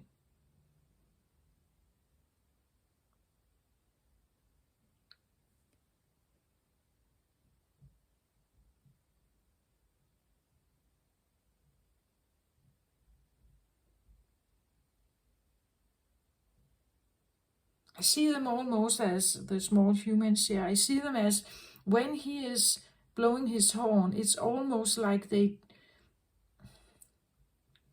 I see them dance or being stretched out of their normal proportion. Like they are being woken up to something else. They see something or they stretch towards something else. Or even dance to a different tune, you could say. It's like the divine would ask us to dance to a different tune. Or to operate by a different tune.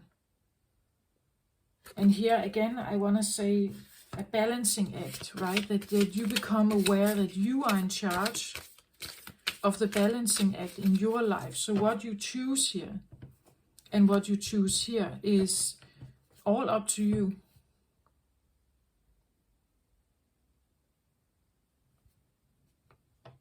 And whether you feed into the wound that actually lays underneath the masculine tendency, what may have created it. And it's not about blaming, I want to say. We can blame our parents, but we also have to remember they were children once. And what kind of upbringing did they have? When I see a card like this, it gives me more the feeling of like compassion. That, wow, if this has been going on for like a lineage thing, think about all the lives that have been suffering about this, for this, that have been unbalanced, that have been living by fear and ruled by fear and lack. So, well, I could blame my parents, I could be angry, but they were also children once. Flawed, not perfect, as I'm not perfect. And again, there's this, because we have yin and yang in us, we are not only yin. We are not only yang. We are a mix. So there is opposition inside us. Just the fact that society may indicate that I am either or, that I am either man or woman, is not correct. Right? We are both. And therefore we somehow have conflict inside of this stone. Actually, the blue quartz is a stone that is supposed to be here to help figure out the oppositions that we have inside us. So this idea of being a masculine mother, right? How this must have felt for her to be the mother, needing to bear the children. If she wanted children, she needed to bear them. She needed to be the mother. But actually, she is the one who would go and build. She would be the one who is active. Staying at home with her children makes her crazy. Do you get my point? It's that she is wild. She wants to be free. She wants to build. She has a lot of power. She wants to manage something. She wants to be like a head of some kind of department, maybe. You see, it to put her in like the idea of motherhood and the mother and the good wife, that would kill her inner enthusiasm, right? Her leadership qualities, her true heart. And maybe there's a time now where this needs to be balanced, that and you need to figure this out inside yourself, right? What you are. I said in the beginning, I feel like I connect mostly with the feminine idea, but that's not quite all right. That's not quite correct. Because if that was correct, I wouldn't present the stuff on my channel as I do, I say stuff, and sometimes it's like blunt, because it's needed. I feel like it's needed. A truth is needed to be faced. That's not very feminine. The feminine would try to like do it in a very soft way. Sometimes I do this quite bluntly, and it's because it's time. That would be more masculine. So see, I'm also just part of this fluffy thing, and I believe we all have this. We make a decision, and even though we stand on it and we still believe it, we can still second guess ourselves, right? So we make the decision, which is masculine, and then we second guess ourselves. That's the feminine aspect. And this is an ongoing thing, right? It's an ongoing thing. 5 of Cups reversed. 5 of Cups, as 5 cards in tarot, are always about some kind of struggle, or I say wound in my readings. 5 is a card of change, and as I said, with the glitch in the masculine energy, with the glitch in the feminine energy, perhaps with the glitch, we realize, oh, my father is not divine. Well, that's not what you realize if you are 2 years old, but in your emotional space, something changes. In your brain, something changes.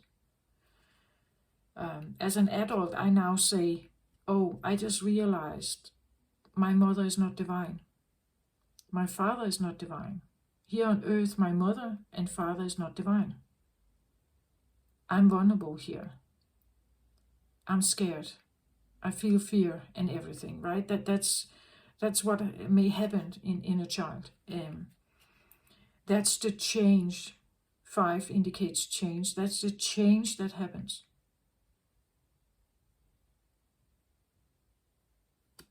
That is allowing us, or it's a realization, a truth that is suddenly something we have to face. 5 of Cups would be the feeling of loss in love, loss of unconditional love, maybe, and grief. Here there may be a grief or a sorrow, right? This was reversed, so I feel like to get yourself out of the broken heart, get yourself out of the idea that there is not unconditional love on earth, and the grief that you may have felt, the feelings of needing to become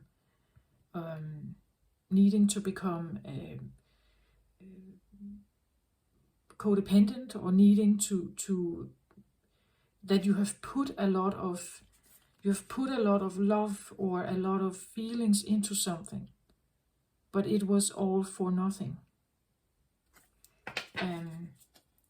So take yourself out of this position, choosing maybe to invest somewhere else, right? Invest maybe somewhere else. But that could be an ongoing process, right? You find a new partner, and they, even in the beginning, when we have the crush feeling, they do everything right. The crush is like connecting with the divine again.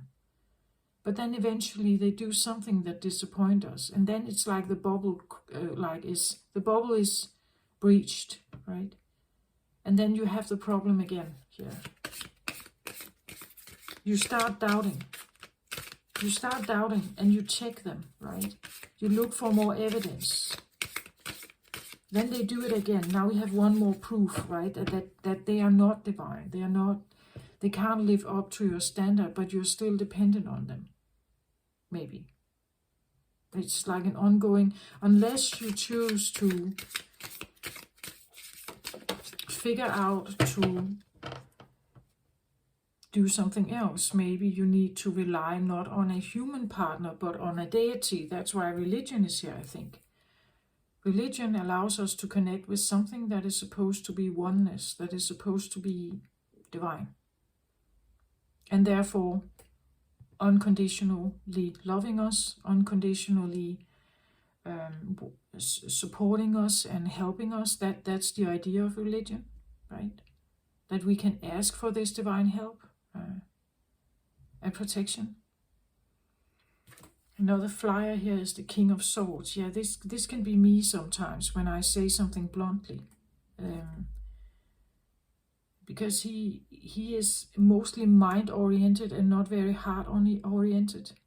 Maybe you have been up against someone like this, who said something very bluntly, and they had no emotional accommodation. They wouldn't budge, maybe.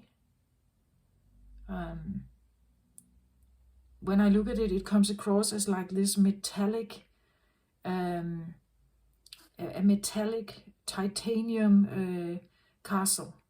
Like you can't breach this, right?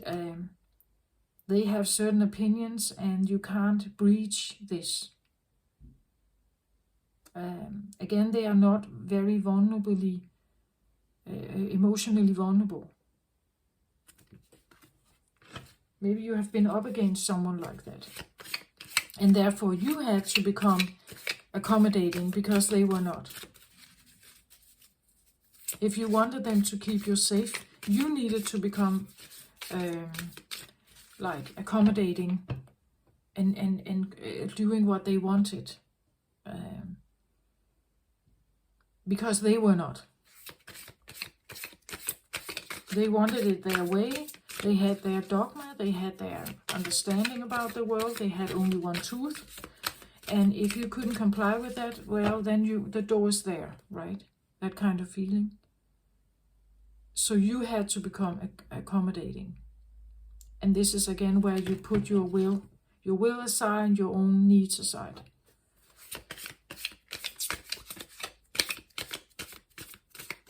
Let's have another card here. I've been shuffling here for a while.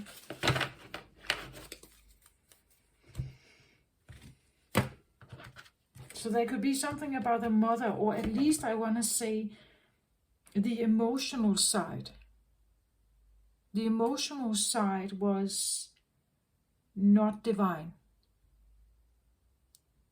As I said, the caring, the graceful hug, the gentle stroke, touching on the forehead or everything like this, the gentle caring,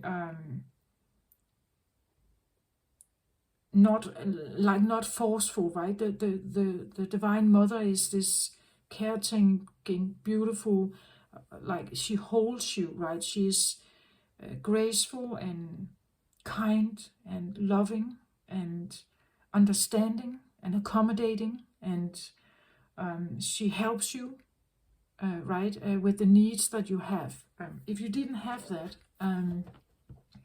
that's the, as I said, the invisible stuff that needs to be present when a child grows up as well. But you can't see it really, right? It's a feeling. It's a feeling about home. So either you had it or you didn't have it, right? That feeling. Okay, let's have a card here. 10 of Wands reversed here. Yeah, the 10 of Wands reversed is this idea of that you have been carrying something. Wands energy is fire energy.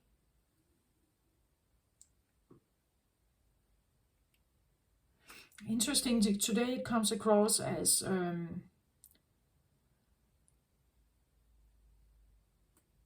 and we have the stags here, right? These are males in the background.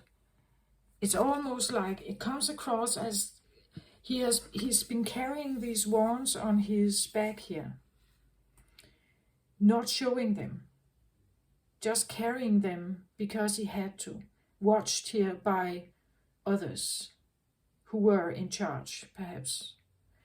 This comes across as needing to carry the fire here. The fire is your free will,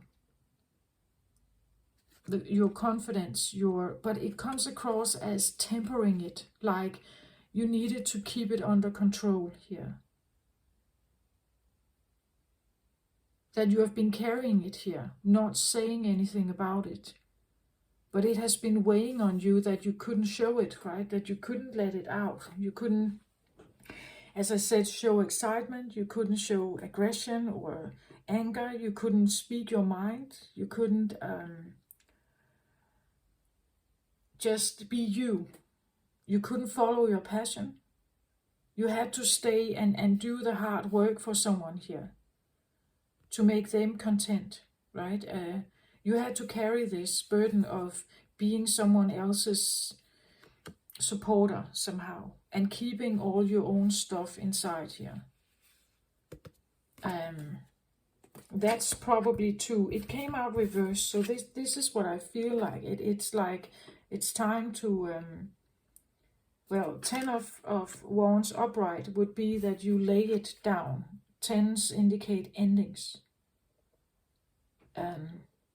Endings of burdens. So to make this happen, you need to change the way you live. You need to change the way you understand yourself and why you have done this, perhaps, why you have been carrying this for someone else. And that it actually may have to, maybe it's not because you did something wrong. You just discovered something. You discovered something about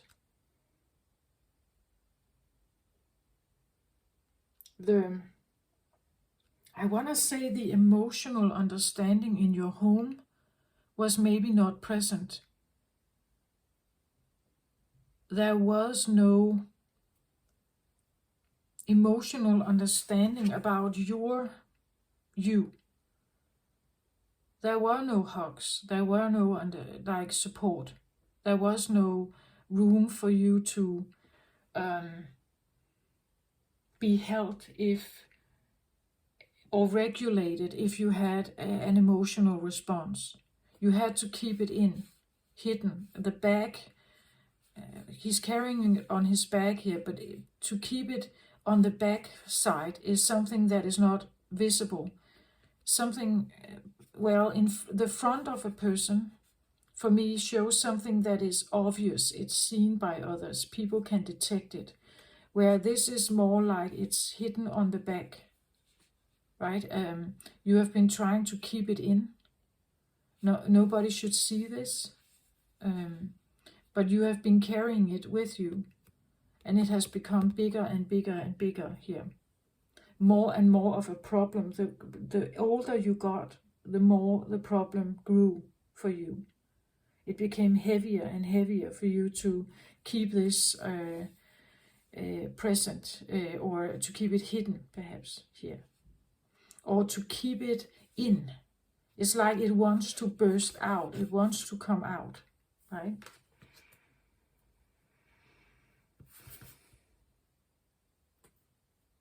It hasn't come out yet, perhaps, here. But it's there. And remember, the more matter you put over this, right? The more matter you put over this, the more you can see it.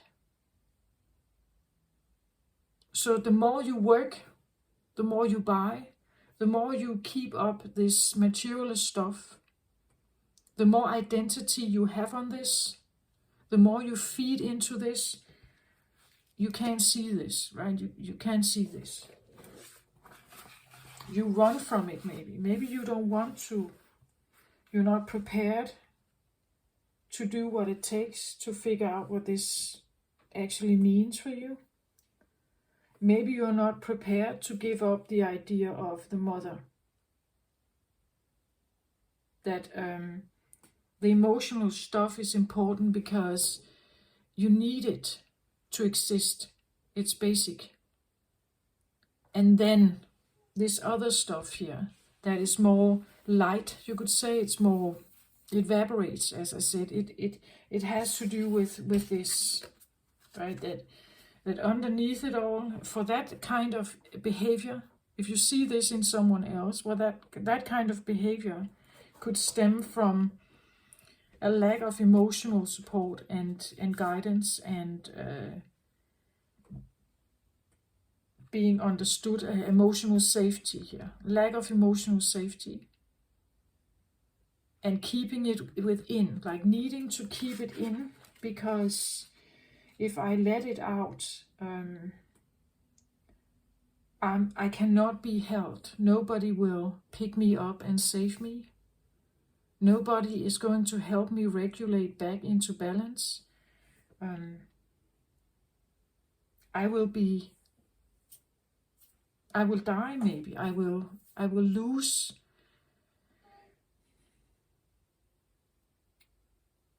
the only connection I have to existence. I will lose that. So it's buried within.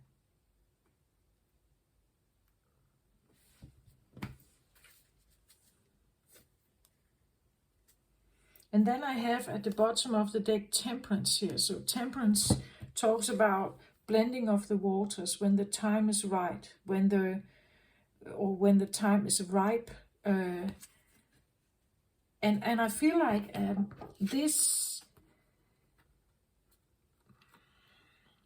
the balancing act that I talked about, it's like there could be a wave coming in now where people start changing their lives. And it's because the time is right now. Society is right now to understand this and take it seriously and actually want to do something about it. Because it's not sustaining society correctly. This way of living just supports the idea that there are superior humans and secondary humans. And both of these needs to be there to create a balance, the yin and yang. They are oppositionals, but both are needed, right? Both are needed to sustain life as it has been. But I feel like Gabriel with the horn is waking us up to understand that this cannot no longer exist. These can be outer opposites, right? Then there are degrees, right? Out here we may have total submission and total ruler. Very accommodating, not accommodating. Right? Overly accommodating, overly ruling or controlling or dominance. And maybe it's time to make it less, right? If you make this, if this one moves, if this one's become less compliant, less accommodating, choosing themselves more, it takes a step in on the scale. Now this one has no opposite. There is no one out here who accommodates them totally. It means they will have no more supporters. They will have no one to give them this status. They cannot uphold that status unless they are willing to maybe accommodate a little bit. Then they will have an opposite again. Do you get my point? It's like we are on I feel like the wave could start now, where now we are, because the point is that we are moving towards the one, where they are connected. But we have to start with the outer points. So those who are scapegoats, probably totally accommodating, they are now awakened to start the process of becoming less. And when they do that, this one is going to react to it. Why are you not doing the stuff you used to? If this one upholds it, is not falling back, if this one upholds their idea of wanting freedom, this one eventually disappears, dies away, or it has to accommodate. For these two to be oppositional energies. Otherwise, they can no longer be attracted to each other. If this one upholds its status, it needs to find someone else that is going to be the oppositional right match for them to uphold this status. Because this one no longer does. Only when they are out here, they do. Do you get my point? Then they are an oppositional match. But when they start moving, something is changing here. They will ask you, why are you doing this? Well, you used to be different. You used to be, helping me more. You used to do more. You used to be my safe, my cheerleader, right? I need you, right? If you go back here, they can uphold the status. If you choose to stay and even move further towards the middle here, if you choose to make at least one step into your own freedom, this one needs another supplier, another opposite. So they can go look for that, or they can try to accommodate you here. We'll see what happens, right? And that's the temperance idea, that the blending of these waters, the blending of this idea, the willingness to accommodate each other. If it doesn't happen, you will be probably looking for other friends. You will probably be looking for a different partner now. You will probably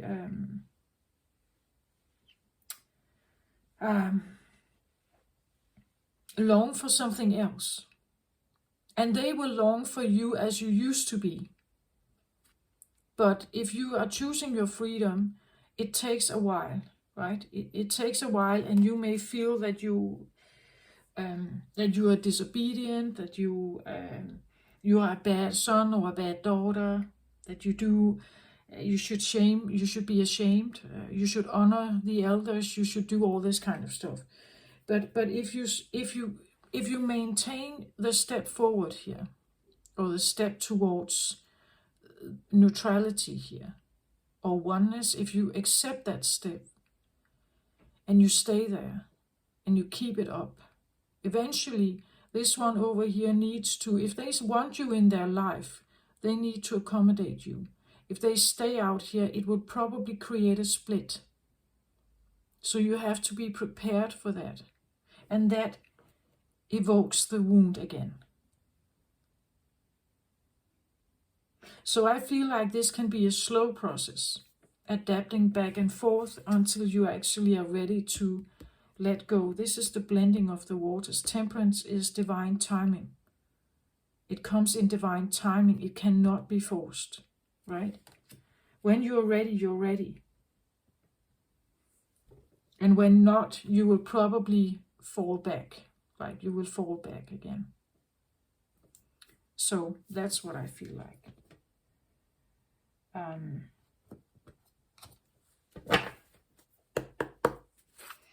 So let's have a look through the eyes of the soul here with this beautiful oracle that I have here.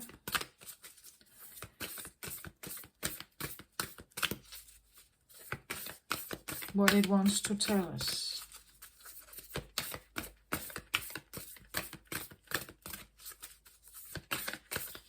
We can even see here how Temperance is holding two different cups, and in one there's fire and one there's water. So in one there's will, and in the other there is water. We could see this as accommodation and looking for power. So power struggle. We could see this as a power struggle, right?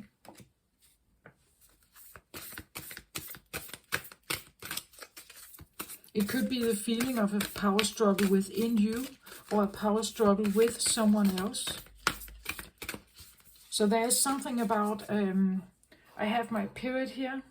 This represents core, like the core of earth, the core of the problem, the core of, I even have my yellow quartz heart here. So it has to do with the heart, right? The core problem of the heart, of humanity, maybe. I don't know if I can go that far, but at least this is it's existing. But again, remember, it's like the outer opposites.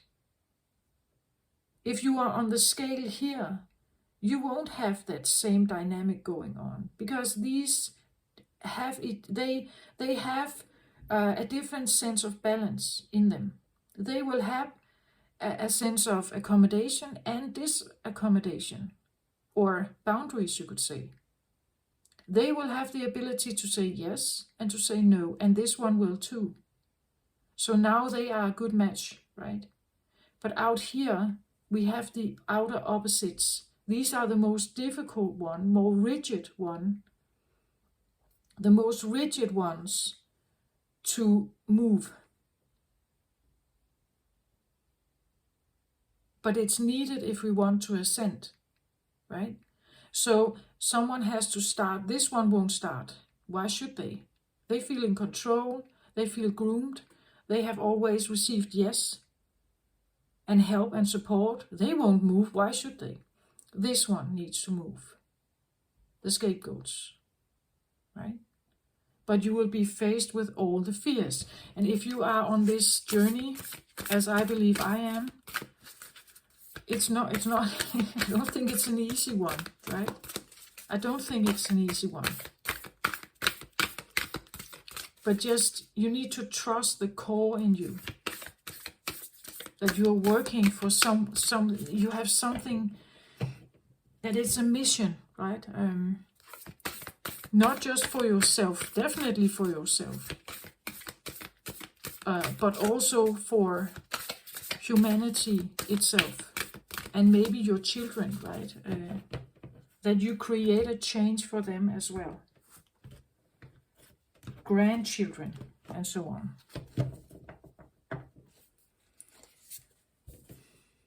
A deep secret will come to light.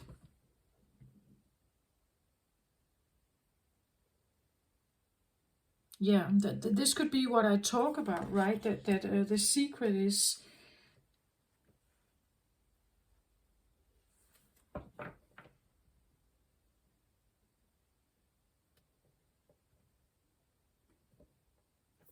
we see how she appears as orange.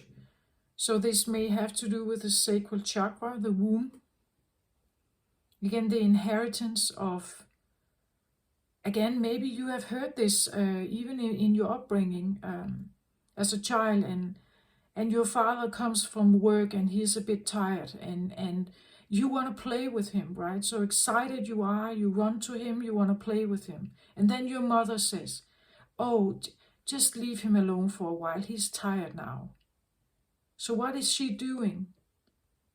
She wants to keep the father safe, right? She wants him to rest so that he can be strong tomorrow also. So even your mother could have groomed you, right? To protect, to learn to protect the masculine energy, right? To get my point of this, that there is something underneath it that we need to understand. She may know, because she has known him for many, many years, that he needs to rest, or he needs his alone time, or he needs to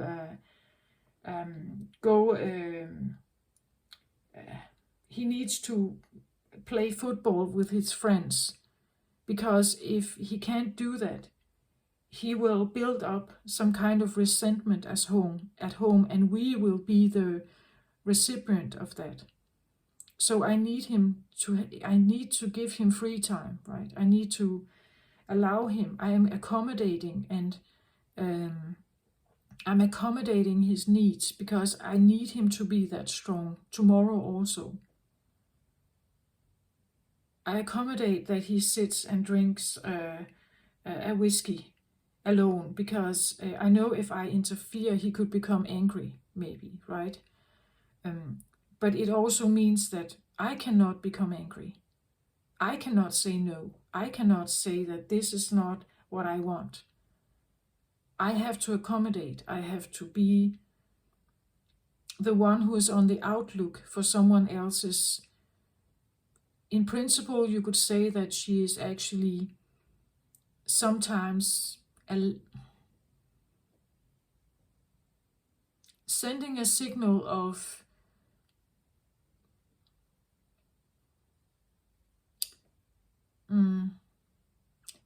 just play along. Play along, she asks us to. Play along, and then everything is going to be fine. Even though she knows that there's trouble underneath, right? You get my point of this? That could be a secret that we are all faced with somehow, to a greater or lesser extent. But that's what I feel like. Can I have one more card on this, please?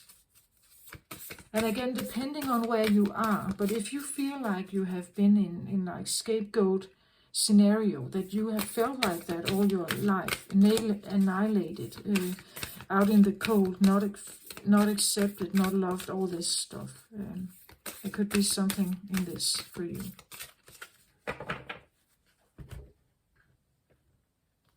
I want one more card, please, on this.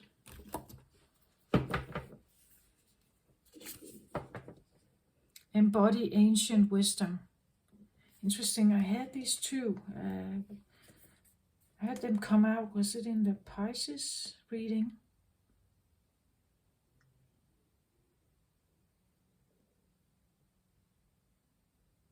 And I get the feeling it's like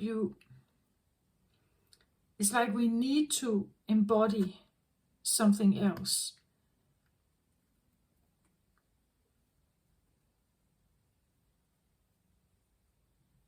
And he's shown as a man, like the wise elderly man.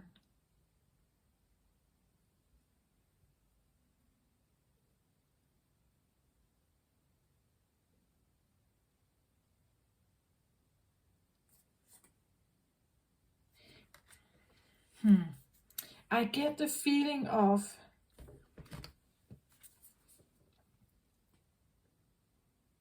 well, I said he is a man, right? We have a phallic symbol here, we have a phallic symbol here, and something about the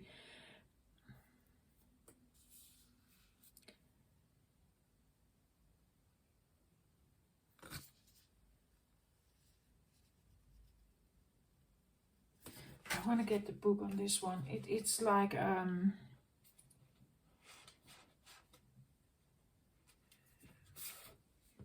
he holds the fire in his hand, right? Maybe a crystal in the other. There's something about like a road to something in the distance. Like we could see this as a pavement also, towards something, like you're on a journey towards something. But I see it like the masculine, it's like the masculine is on the move. The masculine is moving or is needing to be moved. The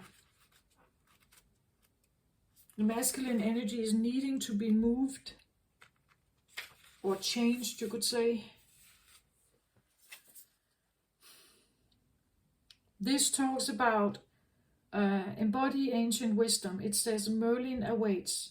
Study the old ways of the ancestors.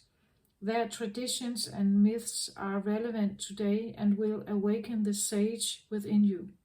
celestial youth, Ancient One.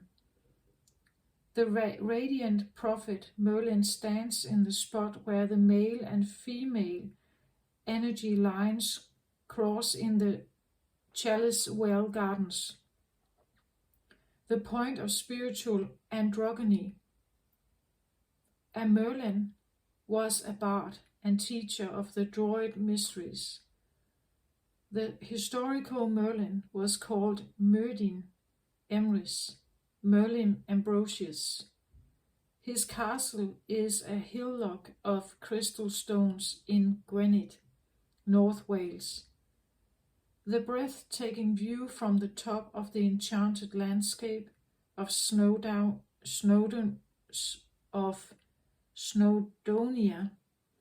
with a river Lindinus winding its way through the verdant valley below. This was formerly Vortigern's stronghold, but after his defeat it was given to Merlin and renamed Dinas Emrys, Fortress of Ambrosius. I get the feeling that if you realize something about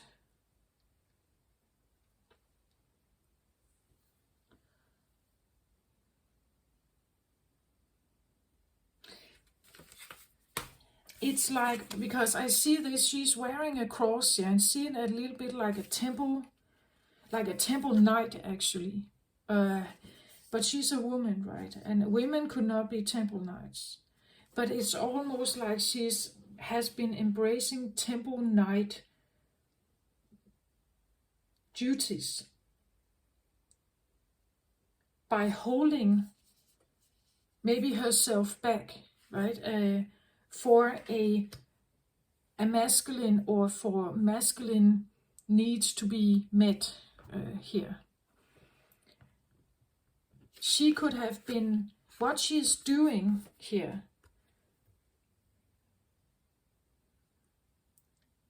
it's like she's honoring, she wants to honor what she's doing is honoring the masculine energy, but it keeps it dysfunctional. Do you get my point? It keeps it dysfunctional somehow.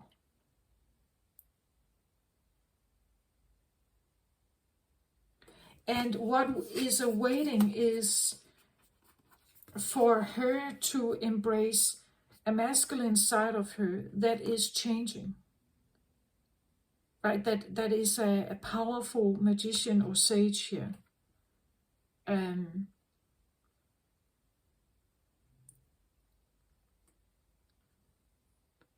You see, it's like this could be the feminine in you and the masculine in you.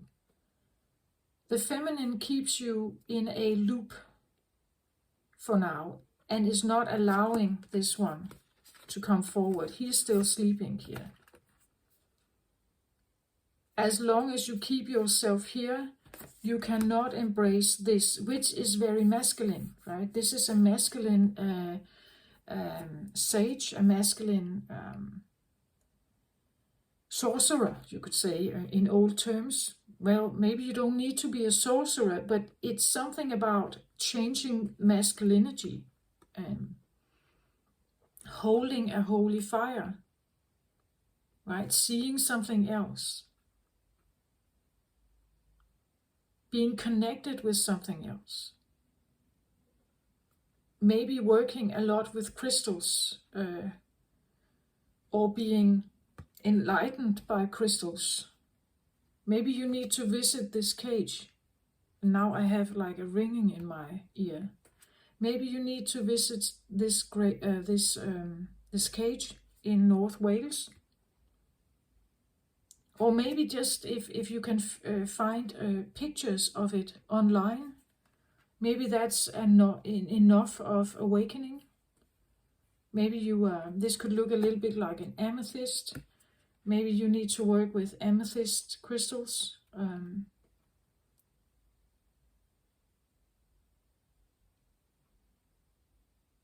It's a little bit like, when I look at this, it's not just a green light, but when I look closer, it's almost like there's a figure in here with a head and arms and everything.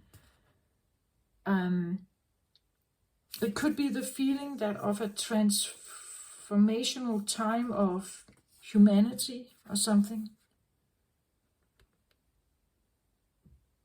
Something you are holding here, some kind of flame, some kind of wisdom, could help transform something here.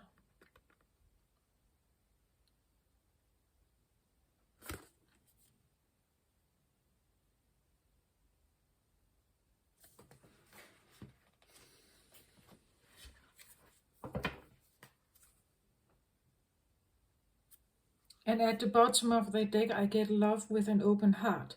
So it definitely tells me that that we need to love with an open heart, but that can be difficult, right, in this world that we live in. But I also want to say it's probably time to awaken this. It's probably time to trust again. It's probably the right time in history to try to bring these forces together somehow.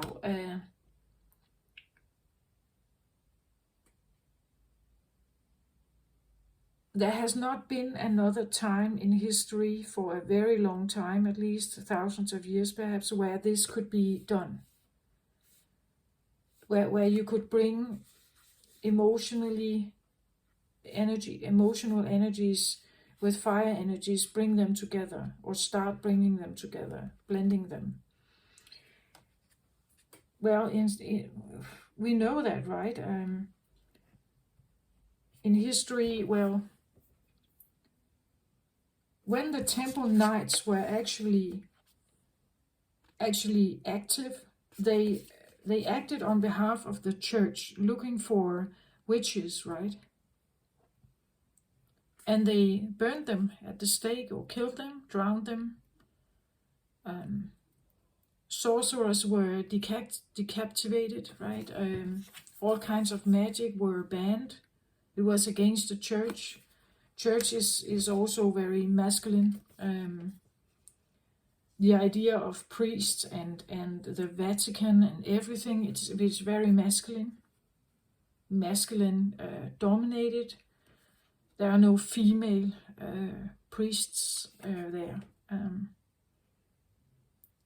So it could be the feeling that someone has been acting according to to honor something, right? But it keeps a dysfunctional family up. It keeps a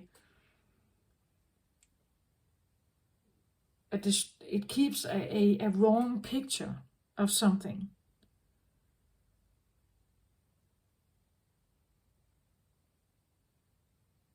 And somehow we all try to hide it, right? That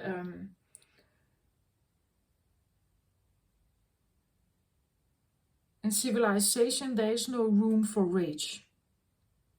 There is no room for failure. There is no room. We know that with let's say the president of the United States, if there are rumors, right, it may mean that they cannot stay president. If there's a glitch somehow in the perfect picture, a vulnerability or something that the press can use to discredit the person somehow, they use it, right? I believe this is a human condition, that nobody is that perfect, nobody is that flawless.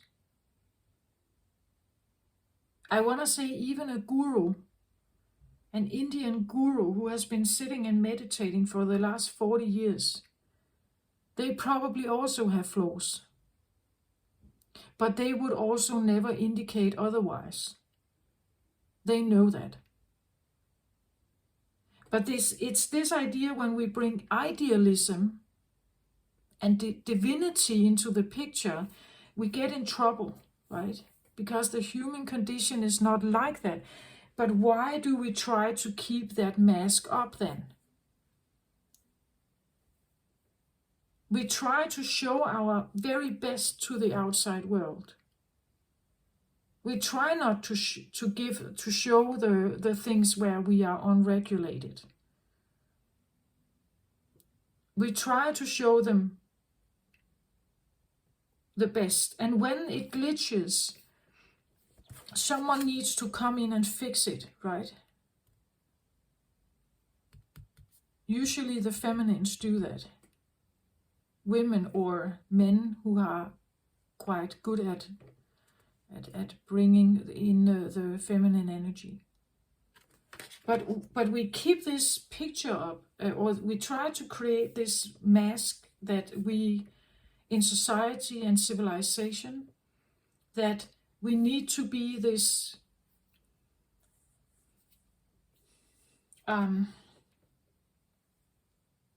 we need to be controlled. We need to be perfectly regulated. But I don't believe that this is true. I don't believe that we are like that. Not at the moment. We may develop into it, but we need to take the mask off then. We need to talk about the stuff where we are not regulated. We need to become real and honest and show the vulnerability. But doing that, we can become a prey to predators, right? Who just want to use it, who just want entertainment, who just want to prey on the emotional stuff. So how do we deal with this? That is a question. I'm not sure I can answer it, but it's just, I get the feeling that there is a shift coming where more and more people may become aware of their own inner dysregulations, where they can't seem to control themselves, or where the body reacts to stuff, and they can't uphold the mask that they used to have.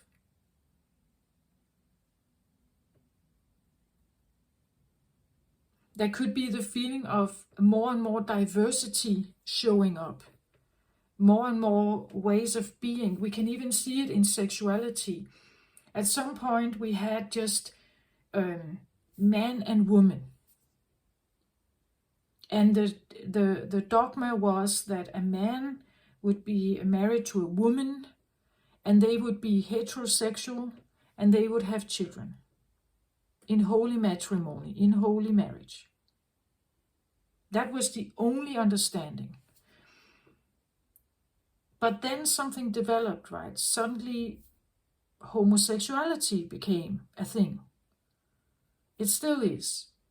Today we have all kinds. We have asexual, we have still gay, homosexual. I even don't know all of them, right? You probably know more. But you know, there are all kinds of... There are some who... What was it? They are bisexual, right? That you can have relationship with men and women. That you are attracted to each. So you see, society has become more and more adept to the idea of diversity, of different truths or different understanding. The time is probably right in history to bring in the next thing, to bring in the next step of something.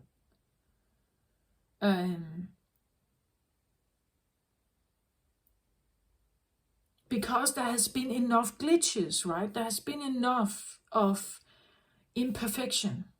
We have dealt with enough of the imperfection. We almost expect that there is something underneath the surface. When a person brings up a beautiful picture on Instagram, it's almost like we know there's something underneath, right? There's something untold about this person. We almost expect it. And this is where I believe the time is maybe right for this talk. We have this wave of children with what we call uncontrollable diseases like ADHD or autism. These two are also glitches, right? They breach the perfect picture. In old times, they were disciplined. They were maybe hardly disciplined physically. Today, it doesn't work. If you do that with a person with autism or ADHD, they will become extremely maybe aggressive, or they retreat into themselves. So you don't get the same result as you used to do. You got compliance and submission in older times. Now you get opposition, you get dysfunction, you can't take them out in society and expect them to comply. Children with autism and ADHD and other paranoia, all kinds of stuff where you can't just discipline them, like with the leash or something. You can't just physically discipline them and then they will do what you say. You can't do that. These people, in my opinion, are teachers. They are here to teach us. They are here to show us the breach. To show us the breach. And the more breaches that come, we realize that we are all flawed somehow, or flawed. We are all imperfect. We are all just humans. And the more understanding we have about it, the more we can take the masks off. The more you can make a step that is right for you, because the time is right. You can choose. There are different truths today. You can choose. So the time is right if you choose a different lifestyle, or if you choose to do something about whatever this is. There are psychologists, there are all kinds of understandings today. Psychiatrists, there are there's yoga, there's all kinds of understanding that can help you to reach a different consciousness level and make different choices. So the time is right today. You couldn't have done, whatever this is, you couldn't have done anything about this in the 1600s. 1650, for instance. You couldn't have done that. The time wasn't right for this.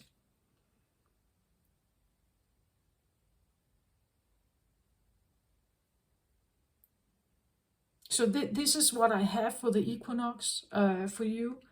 I get this feeling of like it's almost like a milestone of something, that we have reached a milestone in consciousness level, where the time is right for even more glitches, for even more truths, for even more understanding that the masculine is not necessarily only this solid block, not the human masculine. The divine masculine is, or the divine feminine is, but that's divinity, right? That is divinity, and therefore, if you have reached something like that, you could become more religious. You could choose to believe in the divine father as in a human father or a human man or masculine, because there are glitches, right? There's glitches in all of us. That's a human condition. That we are not perfect. We don't do perfect all the time. But that's, hey, just my understanding, right? Take what resonates for you. I hope this helped you somehow. Yeah, I'm still continuing on my own journey to figure out my own stuff. But if this somehow helped you, I'm glad. But just, if it doesn't, just throw the reading out, right? It's maybe not for you then. If you know someone who could benefit from it, please share it, of course. I just do this because I feel like I'm probably not the only one experiencing what I experience. So this is why I do this, right? And there comes some hard truth with this. Especially if you have been living in a household, or you have been brought up in a household of idealism, where idealism was this perfect picture somehow. Then we need to kind of change our perspective about idealisms and where we can expect to find it.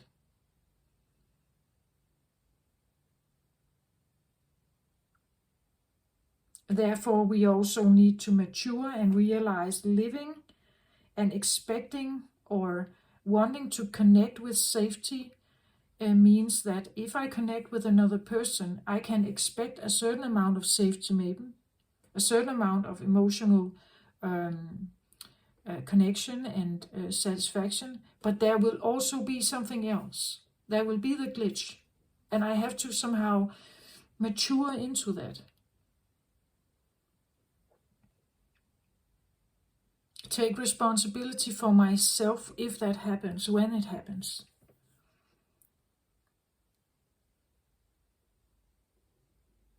Okay, so this is what I get. I hope this helped you.